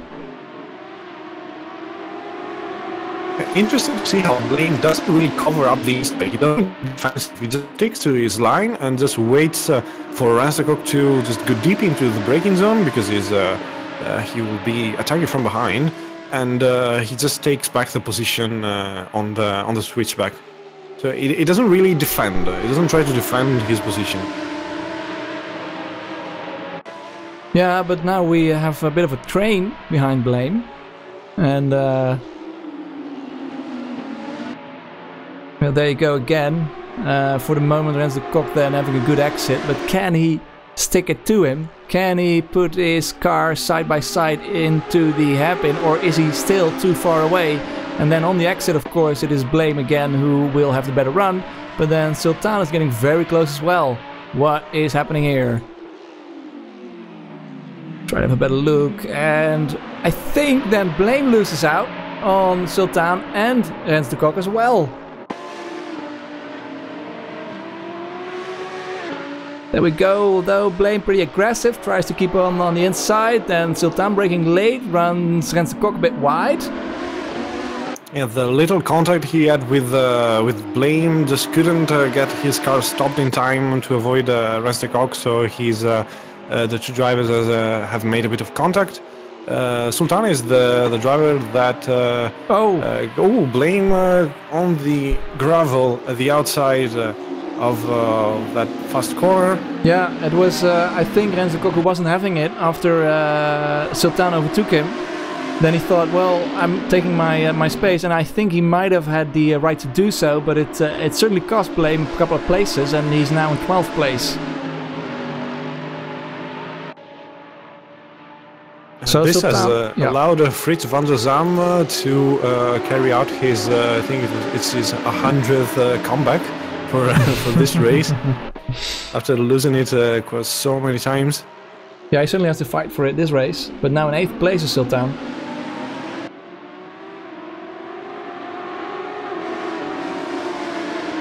I'm looking at the top 7 though, and for the moment they seem to have a pretty lonely race. It is now 13 seconds between Petrol and Charcot. Haven't seen much of them lately, of course, with this scrap going on, but and between those drivers it is Rubiejo who's losing out a bit of time on Janssens. Rubiejo who stopped earlier, of course, so his tires are dropping off a bit more. We also saw Rune Janssens with the fastest lap with 37.7 and 37.8 fastest lap for Petrol at the moment, although all the other drivers are still all in the 38s, I think, for the best lap. I see a couple of 39s further down the field. That's about it. And Van der Zalm then, maybe Blame has a bit of damage, but it's Van der Zalm then who's, well, for the moment running a bit wide, but can he take advantage of that those little things happening to Blame? A little, well, cost him quite a few places.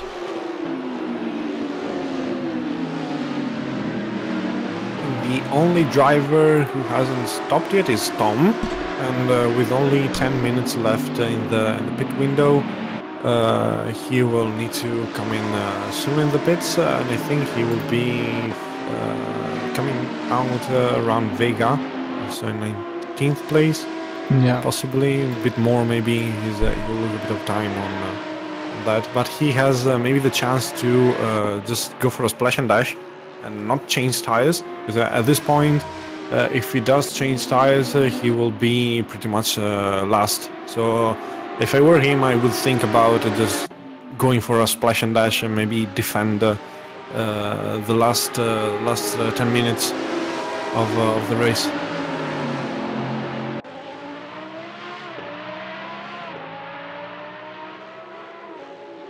The front runners on the 138 low, Janssens a couple of tenths faster, so he's gaining on Charcot. The gap is currently 4 seconds, but he is about half a second a lap faster than Lamborghini. So towards the end of the race, we might see some action for the second spot of the podium. Rubiejo has left a bit the bite on Janssens. He's lost some time. Team SD in 5th position, very good races, kept out of trouble mostly, and that has allowed him to stay in front of even the likes of Simard and Sultan. They've had quite an intense race and bumps here and there with other drivers down the line. See quite a few drivers struggling in the last couple of turns, and we just saw Rens de Kok then having a bit of a moment on the exit of the last turn of the Zuidkur. And then Trias perhaps again is close enough on Rens de Kok to go for it, possibly, maybe not. Let's see what happens.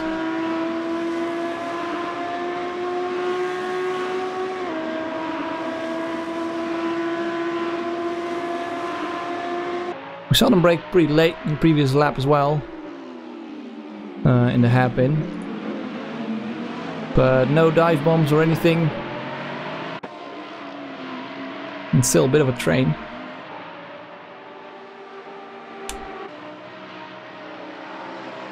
So let's have a look. Petrol still out in front now, 13.5 seconds in front of Chacot in the Lamborghini, and Rune Janssens is keeping up pretty well, I must say, with Chacot. Is of course stopped pretty late, as well as Chacot of course, but is walking away from Robiejo. A bit of a gap between them, and then another gap between him and Timi ASD.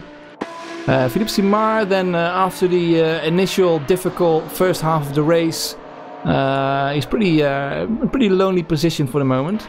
Rob Lewis in 7th place, the Supernova driver. And then we have the little scrap between Sultan, Rens de Kok, Trias, Cortex, Blame, and then finally Frits van der Zalm. And Alex, who stopped for mediums earlier, is in 14th place. We have Pasm in 15th place currently, and Tom, who still hasn't pitted, is in 16th place and now under attack from Lubczynski. Lubczynski didn't have the best of races, goes on the attack on Tom. Tom forces him on the outside, turn 2. I think Sultan has had a bit of a difficult moment because he's under attack from both Rens de Kok and Trias. He's risking to lose the position on Rens de Kok. The Audi has the inside here, but the Lamborghini will have the inside on the next corner. And it was very deep on the brakes. Defending very well, keeping bit his of a bump. making his car wide, yeah. Trias still maybe waiting for a bigger crash to happen and just pull ahead. Also, Frits van der Zalm mounting the attack on Blame. We've had maybe not even one lap of a bit of calm where the drivers maybe started pulling a gap on the car behind, but now they've pulled back the blade between the teeth, and they're starting to scramble again. Sultan very wide on the last corner, and he's slowly pulling a tiny gap on the two Audis of Rens de Kok and Trias. The American driver might be looking into the hairpin. That was quite a dive from there from Rens de Kok, and but that cost him, and not he didn't gain anything from it. It is Trias then. There might have been a bit of a mistake from Rens. This has exposed him on for an attack on the hairpin. Yeah, but Trias then setting up his car on the inside. There's nothing Rens de Kok can do to prevent that, and of course he wants to brake late and almost runs into the back of Sultan. And Sultan then still ahead after his difficult previous lap.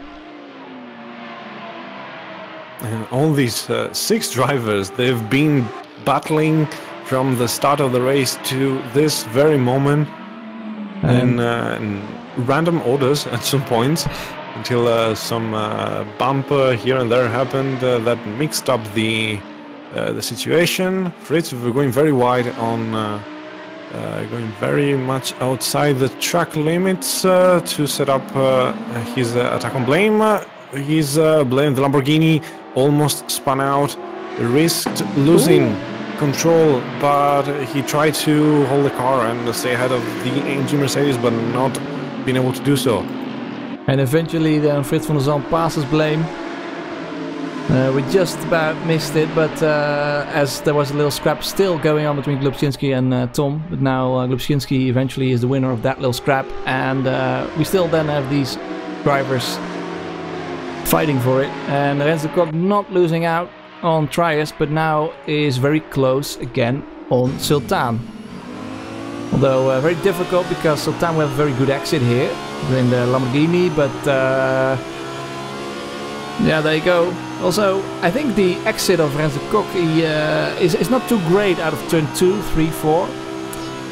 Because he's a bit wider than the other drivers, and they seem to have a bit of a straighter exit. And then Tom, as watch on board, I think he has to pit just about this lap. I don't know if he'll get another chance, I don't think so. And if he doesn't go into the pits, he will have an instant disqualification, unfortunately for him. So let's hope that he does. He will definitely just go for a splash and dash at this point, because it's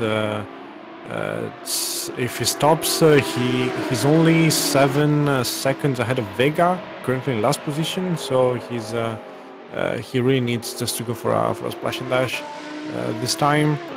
Rens de Kok still trying to mount the attack on Albert Sultan. Blame has lost a bit of time on the cars ahead.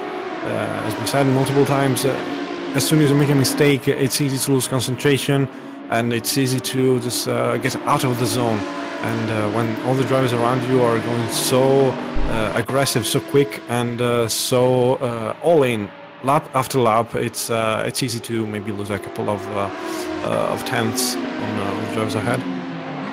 Let's see then if Tom goes into the pits. I do hope so. Don't think so, unfortunately. I don't think he can do a lap in about 50 seconds, so I think he'll be disqualified. Wants to go for a splash and dash, I'm sure, but yeah, if you don't do it in that inside the pit window, you will have a disqualification. And Rens de Kok then on the bumper of Albert Sultan. Very difficult to overtake the Lamborghini, but goes for it. And Sultan on the defensive. Rens de Kok the outside. Rens is always very deep on the brakes. He's very good and on these kind of situations, and he set up a very good exit for the fast right-hander here. He should have the fastest line and the inside of the next corner, even though the Lamborghini has is quite far up ahead. He's taking a very shallow, a very tight line on this corner, and he's that's a very nice move. He is currently ahead of the Lamborghini. He's tried for so long to overtake, and finally managed so. And now it's the time. Now he's in the zone. It's the time to just pull a couple of good laps and just maybe pull away from the Lamborghini and let the other drivers join in and attack Albert Sultan and give him a bit of breathing room. Something that these drivers have not had the luxury to have the all race long. And Trias then on Sultan. And I have to apologize about the wrong information we gave about Tom. Tom did indeed make his pit stop and is not being disqualified. Of course, did not change his tires, and that's why it shows only one set of tires on your screens. So sorry for the confusion, but there you go. And luckily Tom then still in the race, but currently in 17th place still. Although he's in front of Ace Rod in 18th place and then Vega in 19th place. So if we just... As we just said, Rens is pulling a bit of a gap on Albert Sultan because Trias behind is trying to get past. So Sultan has to go to the defensive line. He needs to watch his mirrors, waiting for the attack of the other Audi. And when you're not looking ahead and looking at the mirrors, you eventually lose a couple of tenths in the corners. You need to go a bit more on the inside. You need to take the defensive line, and it's very hard to do both, catching up the driver in front and at the same time defending from the driver behind. So it's this might give Rens de Kok a bit of breathing room, and Blame still a couple of seconds behind this pack. Fritz van der Zand patiently waiting to get back on the high horse. I think he's learned that maybe this time around he needs to get a bit slower, a bit easier. He's already lost so much time because of mistakes or incidents with other drivers, so he needs to be careful. And Trias is not doing the same. He's being very aggressive on Albert Sultan. Let's see if he does the same approach as Rens de Kock, so very deep into the second corner, and that sets up a good exit for the long straight before the hairpin. Albert Sultan seems to have quite a large gap on the Audi behind, and the gaps are now pretty much equalizing. There's very deep on Cortex. Trias almost goes around. Cortex did touch him, and then Fritz van der Zalm takes advantage of that and takes 2 places at once. Cortex, the stab in the back, Trias was totally not expecting that Audi to come so quick, so late on the brakes. But very now... good tag though. And both cars, I think this is the order it was before that little bit of contact. But Van der Zalm then on the attack on Cortex, and Blame also watching on. Yeah, so... one moment nothing's happening, and then well, there you go. Immediately we have some bit of scrap going on again. And never lower your guard as a commentator, because anything might happen and you might not even notice. Fritz van der Zalm has gained, I think, 1 position on Cortex. On in that squabble, Blame is also in a very good position to attack the Audi in this next lap. Yeah, and with the good exit of the Huracan, perhaps he can pull away out of turn 2 if he can set up a good overtake. Can he though? Pushes Cortex wide. Cortex for the moment not having the best of exits, and Blame then does seem to have the advantage for the moment. And can he keep his position in the hairpin? Let's see what happens.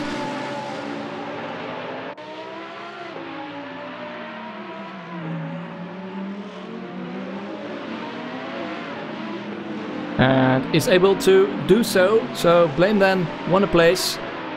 And this little bit of cars, these 6 cars between Rens de Kock currently and then Cortex, they seem to be spreading a little bit now that Rens de Kock has passed Sultan, and Sultan has dropped about 1.5 seconds on him, and then Trias again is a bit behind him. But these couple of drivers, they are still fighting, and Cortex is not giving up at all.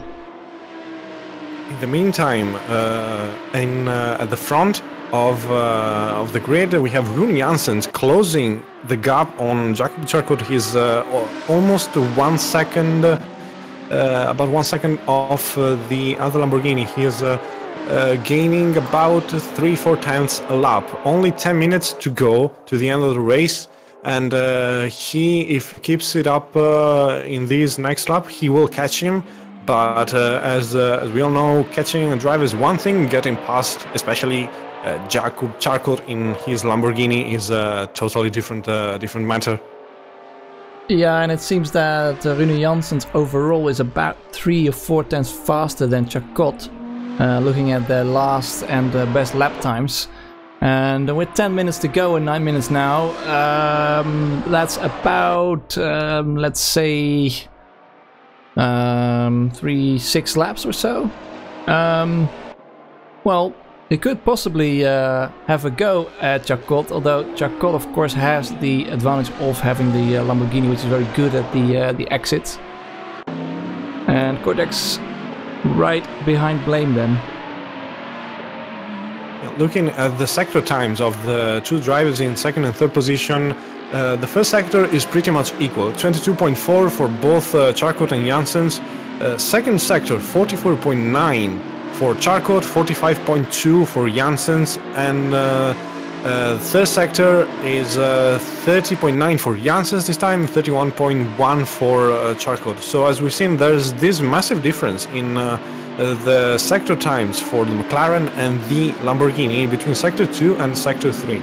this might open the chance for Janssens to close the gap, especially in the third sector, but in the longer, the second sector, where the long straight is, where the hairpin is, he might have a bit of difficulties getting close enough to Charcot to overtake.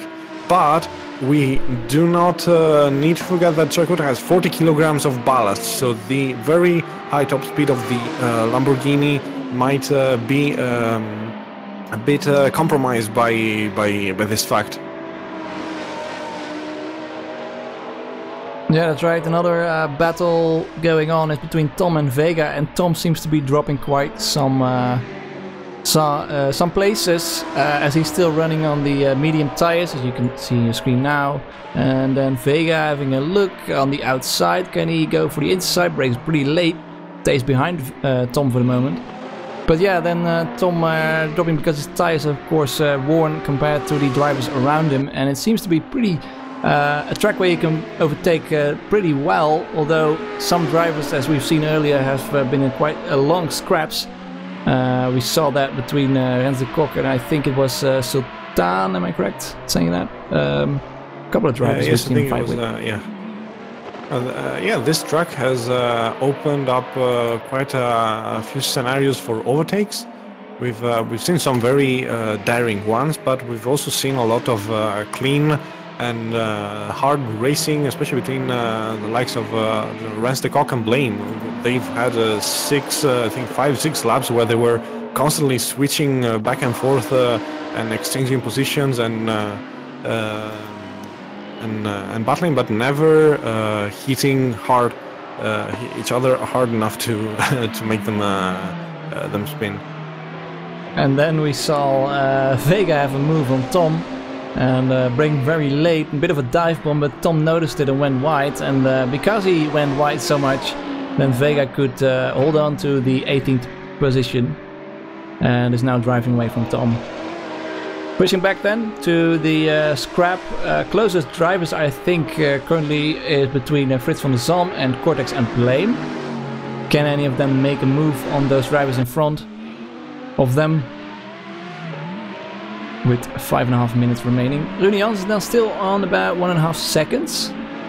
Charcot in these last laps, he's starting to respond to the lap times. Janssens has lost 3/10 in the last lap. Let's see now. Charcot does a 1:38.5, Janssens behind 38.4, so he's still gaining, but quite not enough. With only 5 minutes to go and 1.5 seconds to close on the Lamborghini ahead. So he really needs to pull the trigger now. Yeah, with pace this similar, it's of course one thing if you can get behind the other driver, but to pass is quite difficult indeed. And these drivers have seen a very solid race, very consistent, very lonely.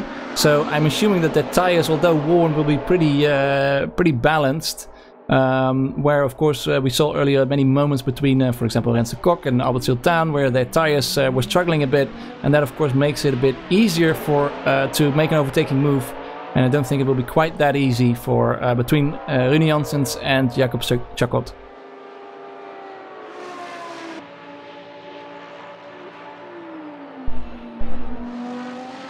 Quick run through the field then, as it seems to be quiet, although please do interrupt me if anything is going on. Out in front still, Petrol, with 42 laps, 4 minutes to go, so that's about 3 more laps I'd say. And Charcot then in second place still. We have Rune Janssens, of course, as said, in third place. Tony Rubiago, after the pit stops, was pretty lonely.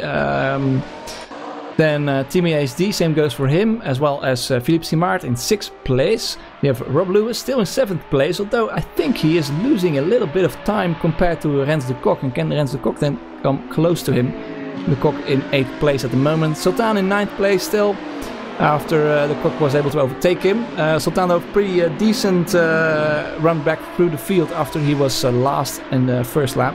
Try is in 10th place. Then we have Frits van der Zalm in the Mercedes AMG in 11th place. Then we have Blame in 12th place. Blame overtook Cortex earlier, and Cortex currently in 13th place. Then we have Alice Zerks, the Audi driver on medium tires. And we have Pasm Pasm in 15th place, and Glubczynski is about to overtake him, I think. We saw that earlier. No, it was Glubczynski who was overtaking Ace-Rod, and now seems to be on the back of Pasm. Ace-Rod in 17th place then, and Vega in 19th place, and last is, well, for this bit at least, is Tom with his Splash and Dash strategy. And we have a couple of drivers who are currently out of the race, which are Samuel, Christoph Everts, Max Wandel and Ruvix. Ruvix stopped, of course, very early on after we had a very, very good qualifying, and then many things happened to him. I think in first place he was hit by Fritz van der Zalm, so we're very unfortunate. As Glubczynski now overtakes Pasm. Glubczynski then on the defensive in turn 2, and Rens de Kok is now right behind Rob Lewis for 7th place. Rob Lewis, the last few laps, he's dropped a bit of pace. So he's doing 139 high, 140 low. Rens de Kok is about 1 second faster, and he sends the overtake down the small hairpin, but can't quite keep enough momentum. But Lewis goes very, very wide there, so he leaves the door open to Rens de Kok to go past. I don't know if maybe the tires are starting to fade away for Rob Lewis. Sultan behind is, I don't think he's close enough to try and attack in the last 1 minute and 30 seconds of the race. Same for Rune Jansen. The gap to Charcot is extending, so I think that is the top 3 is pretty much solidified at the moment, unless something very bad happens, which I hope I did not just call out once again. Commentator's curse, right? Yeah, I think we are now on the penultimate lap, as Petrol is now in the 3rd sector. So after this, one more lap before we finish this race, and it looks very, very solid indeed for Petrol. But it's not over yet between the drivers. Well, I mean, even Albert Sultan, if Rob Lewis keeps losing a bit of pace compared to Sultan, even Sultan could gain another place. Rob Lewis 41.4 last lap, Sultan 39.8. So there's one more lap to go. If Petrol is now has already crossed the start-finish line, so this will be the last lap of the race. And Sultan, you can see he's gaining on Rob Lewis just by eye. You don't even need to look at the time boards. It's pretty clear. Rob Lewis has some problems on his car, possibly, as we said, tires fading out, so he will need to defend for this one last lap, as Petrol is I think he's the hairpin. He's 16 seconds clear on Charcot, so his last lap will be very very calm and without pressure. In the meantime, don't see many other battles for the moment. Sultan is indeed closing in another second in the previous lap on Rob Lewis. But Petrol now, with only the stadium section to go, goes right next to the wall on the entry of turn 11, or Moby Lines. And then through Sachs corner, the hairpin in the stadium section. A couple of more corners to go, so watch on board. Turn 13 and 14. And then turn 15 and last turn is the Sud curve. And there he goes then, if he can keep the car straight, and it does seem to be able to, goes to the inside, is very happy indeed, weaves all the way down to the straights, and that is a win for Petrol. Charcot then in the blue Lamborghini in 2nd place, 2 seconds now in front of Rune Janssens. Rune Janssens seems to have given up on the 2nd place, so still though a podium for Janssens, and a 2nd place for Charcot, as here they go over the start-finish line. And Tony Robiego in 4th place. A very nice drive from him. We haven't seen him before this season, but was always there. And of course the teammate of Albert Sultan in 4th place now. And Team ASD also happy. Well, you can see they are teammates because both are weaving down the straights and both are very, very happy indeed with their result. Philippe Simard drove a very aggressive race early on, now in 6th place. And then we have Rens de Kock, who in the last stages of the race was able to overtake a couple of drivers, including Albert Sultan and then eventually Rob Lewis. And manages to get a 7th place. Those are Rens de Kock. Then we have Rob Lewis there, crossing the line, and behind him Sultan. Trias in 10th place. We have Frits van der Zalm in 11th place. We have Blame, who manages a 12th place after a bit of a scruffy moment mid-race. Then we have Cortex in 13th place. Alex Zerks on medium tires in 14th place. Lubchinski then, who earlier overtook Pazem and then had a bit of a fight, but eventually he was the one coming out on top in 15th place. Then we have Pazem finishing with Ace Rod right behind him. Then we have Vega, and then lastly is Tom on his splash and dash strategy. So there you are.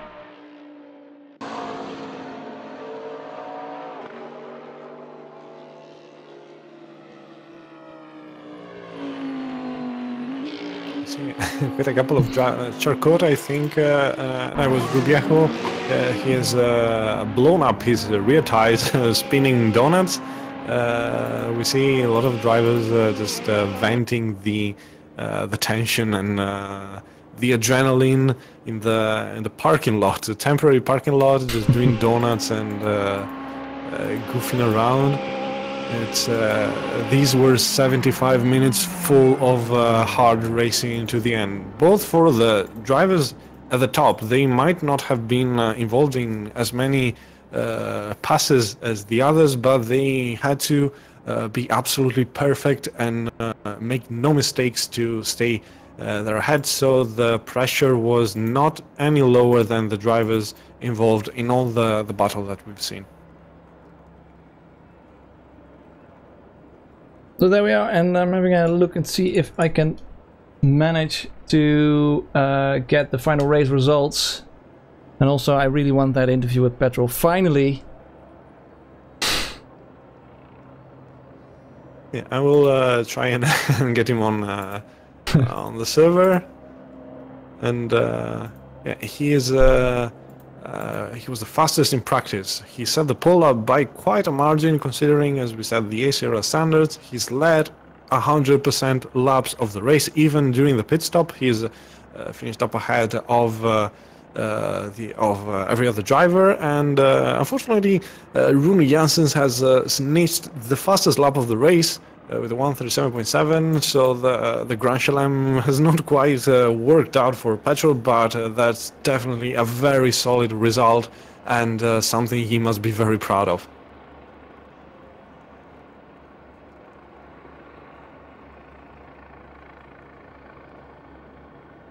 So we'll be right back, hopefully, with some interviews.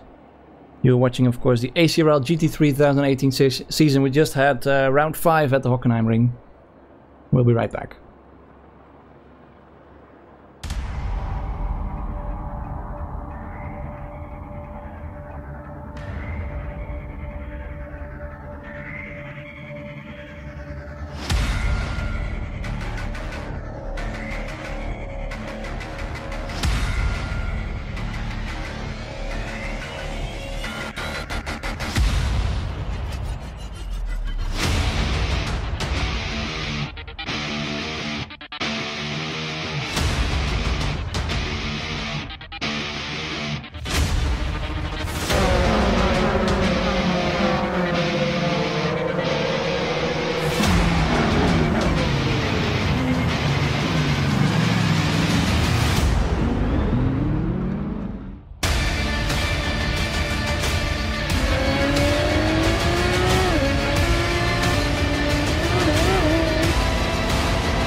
And there we go, although There we are. So here are the final race results then. It was a bit of a struggle to get it right, but here we are. Petrol then in first place with 100 points for him. Second place we have Jacob Sarkot. Of course, we just went through the list, but here they are. And also you can see the ballast that they had behind the drivers' names. So although Sarkot had 40 kilograms of ballast, he still managed to get a second place. Very nice result from him. But well, Petrol, of course, looked very strong already in the pre-qualifying and seemed to be able to drive away pretty much during the race. So after these results, let's see if we can get an interview with him.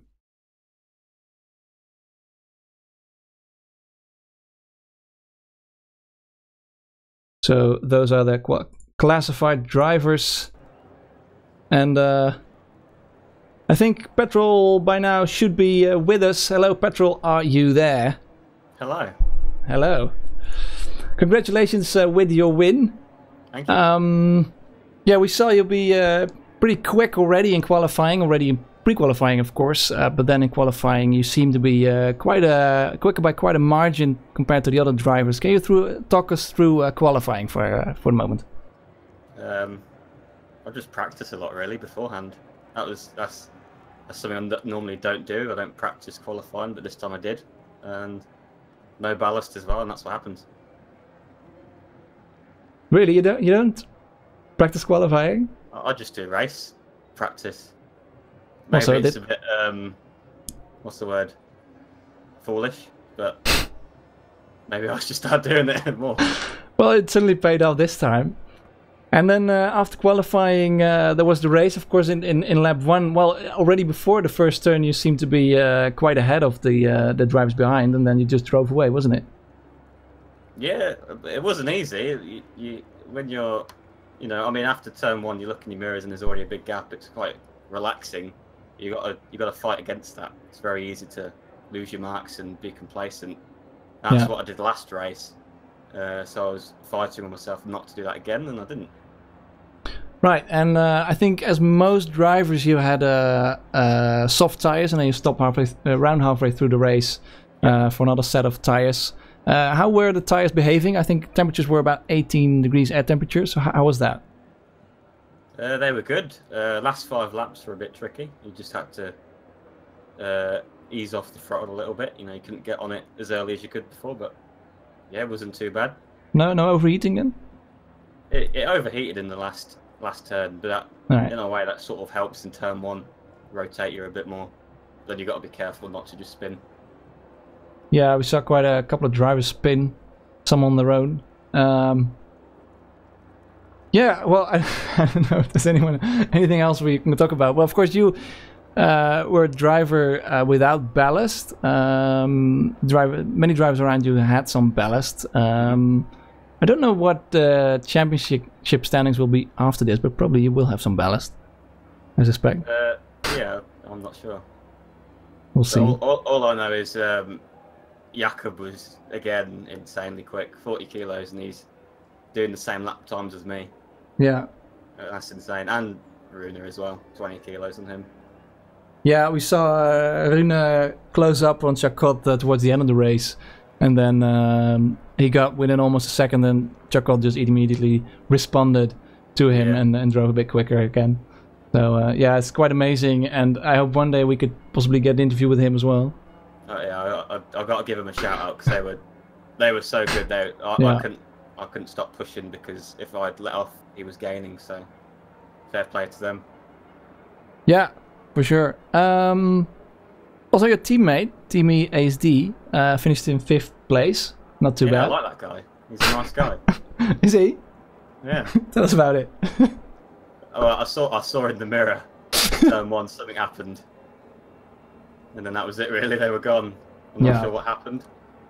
But, I think him and Rune had a bit of a coming together almost, or not sure either. Yeah. Yeah. So, yeah, I wanted to ask Luca if he has any further questions, but I think he went to a little bathroom break. So. Yeah, I'm actually back. I've been listening to you closely.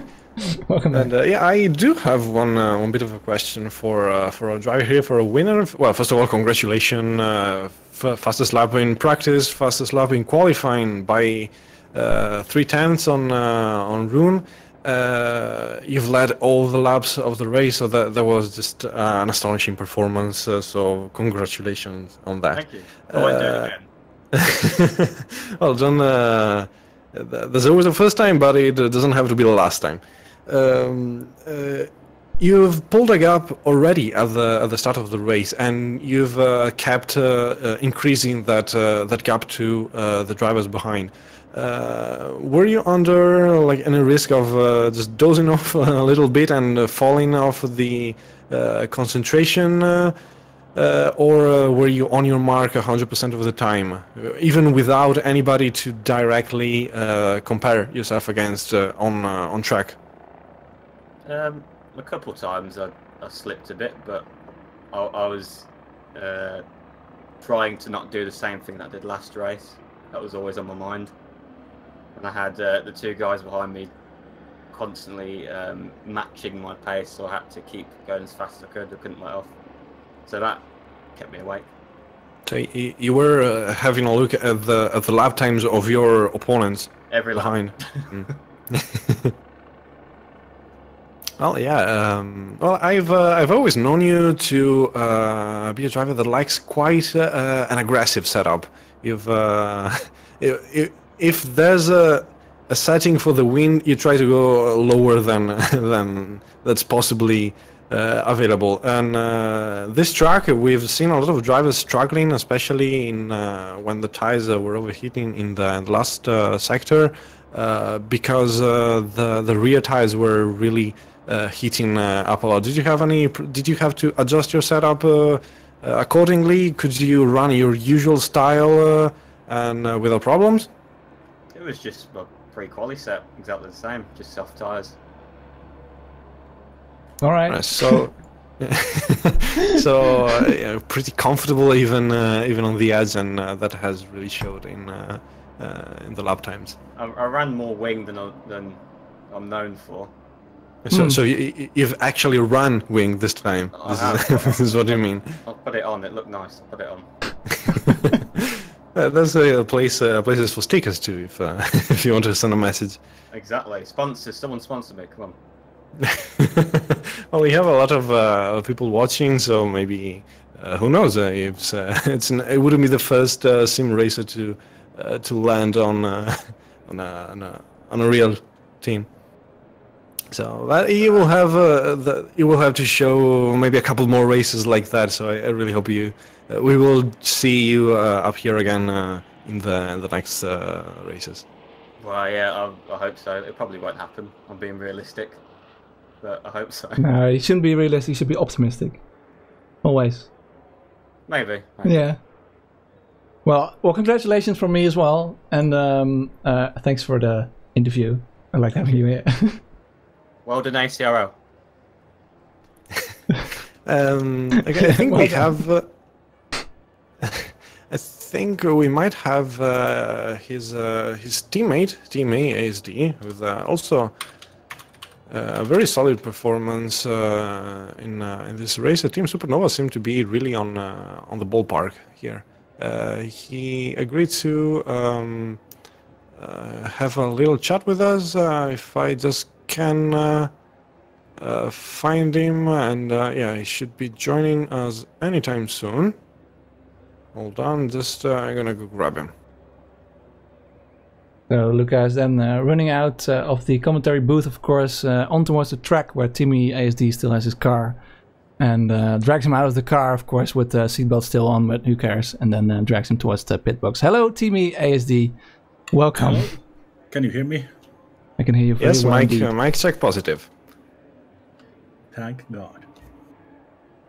So, let's start with qualifying. I don't quite remember where you were in qualifying. I was third behind Rune and in front of the guy with Lambo. Right, that's right. There were three McLarens in front, and you were having the Lamborghinis right behind you. Yeah, how was qualifying for you? It was pretty horrifying until the last lap came through. I knew I had the time in me to do good, but always some corner where I mess up. But in the last lap, I had like 7 seconds to start it, and I went for it. Made a mistake in turn 1 and turn 2, lost like 3 tenths, and then just said, okay, let's go, let's do this.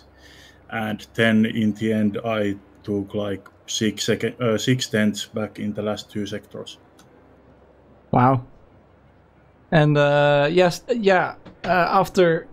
As my wheels start moving. So after that, we had, of course, a race, and in turn 1, many things were happening over in the first lap. Can you talk us through that?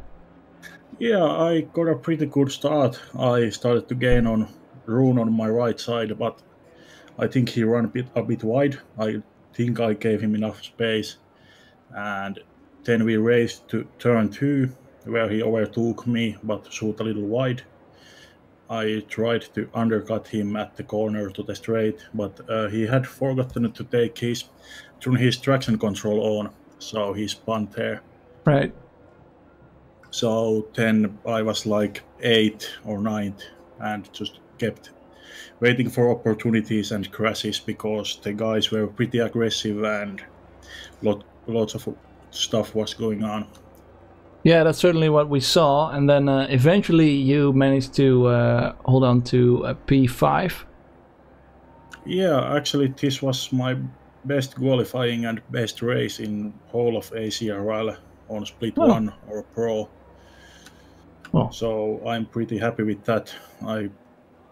Phil had the same pace as me, but he had like 35 kilos of ballast. Yeah. But and he had still, a very... he's an alien and I'm just a mortal guy. Oh, I doubt that. Yeah, well, we saw Phil drove a very aggressive race. I think you were a bit calmer. And maybe that paid off. Yeah, maybe I kept my tires in good shape, except the last 2 laps were pretty hard. I was sliding at the last sector all the time. So I just kept losing time all, but Phil was doing the same thing, I think, because the gap stayed at from 6 to 8 seconds for the whole race after pit stops. Right, and speaking of tires, Petrol said that actually the softs were quite okay during the race. And yeah, he said in the last turn they would overheat a bit. And that was the last laps of the stint. How was that for you overall? Well, just like what the Petrol said, they were overheating at the last corner, but I tried to keep it as smooth as possible. I'm not known as the most smoothest guy in ACRL, but I try my best. But yeah, sometimes you slide and get heat, and then get slides more and more heat and more slides. Yeah. Luca, do you have any further questions? Yeah, I always tend to quite like getting to the head of the drivers and see what's it like from their perspective. This track, the track limits were very, very important. There were a lot of places where you could go, could cut the corner or exit too wide and risk getting a penalty. How did it play into your mind, knowing that even 1 millimeter too much and you might risk getting a penalty? Actually, not at all. I had, I think, the least amount of cuts in the first 3 races we've had, and not a single race over 5 cuts. But this time I think I had 5 because I got 1 warning on the last lap. That's perfect. So yeah, pretty consistently within the regulation, shall we say? Yeah, I'm precise guy, but a bit slidey.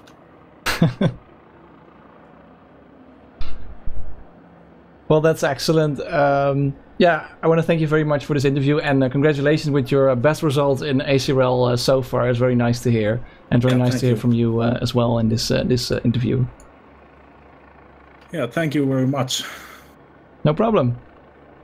So that was our beloved Timmy, or Timmy ASD. And I don't know if we have any other drivers. I see Ruvik still in split 1. Might Ruvik be interested? Let's have a little look.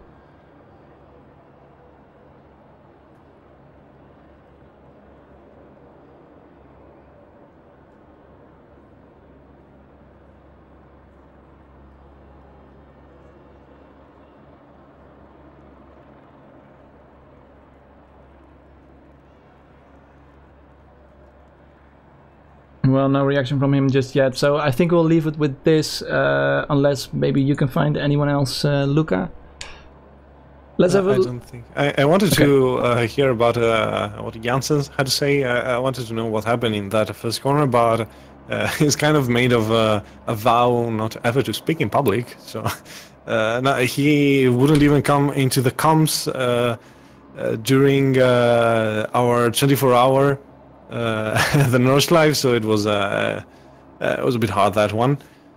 And yeah, I don't think there are many drivers still in the intercoms.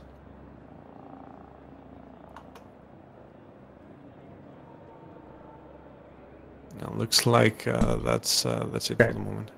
All right, so that's it then for the interviews for today. Then let's have a look at the calendar. In 2 weeks' time, we'll have the Virginia International Raceway, or VIR, as it's abbreviated. And then 2 weeks after that is Monza, and then the final race is the Nürburgring Nordschleife.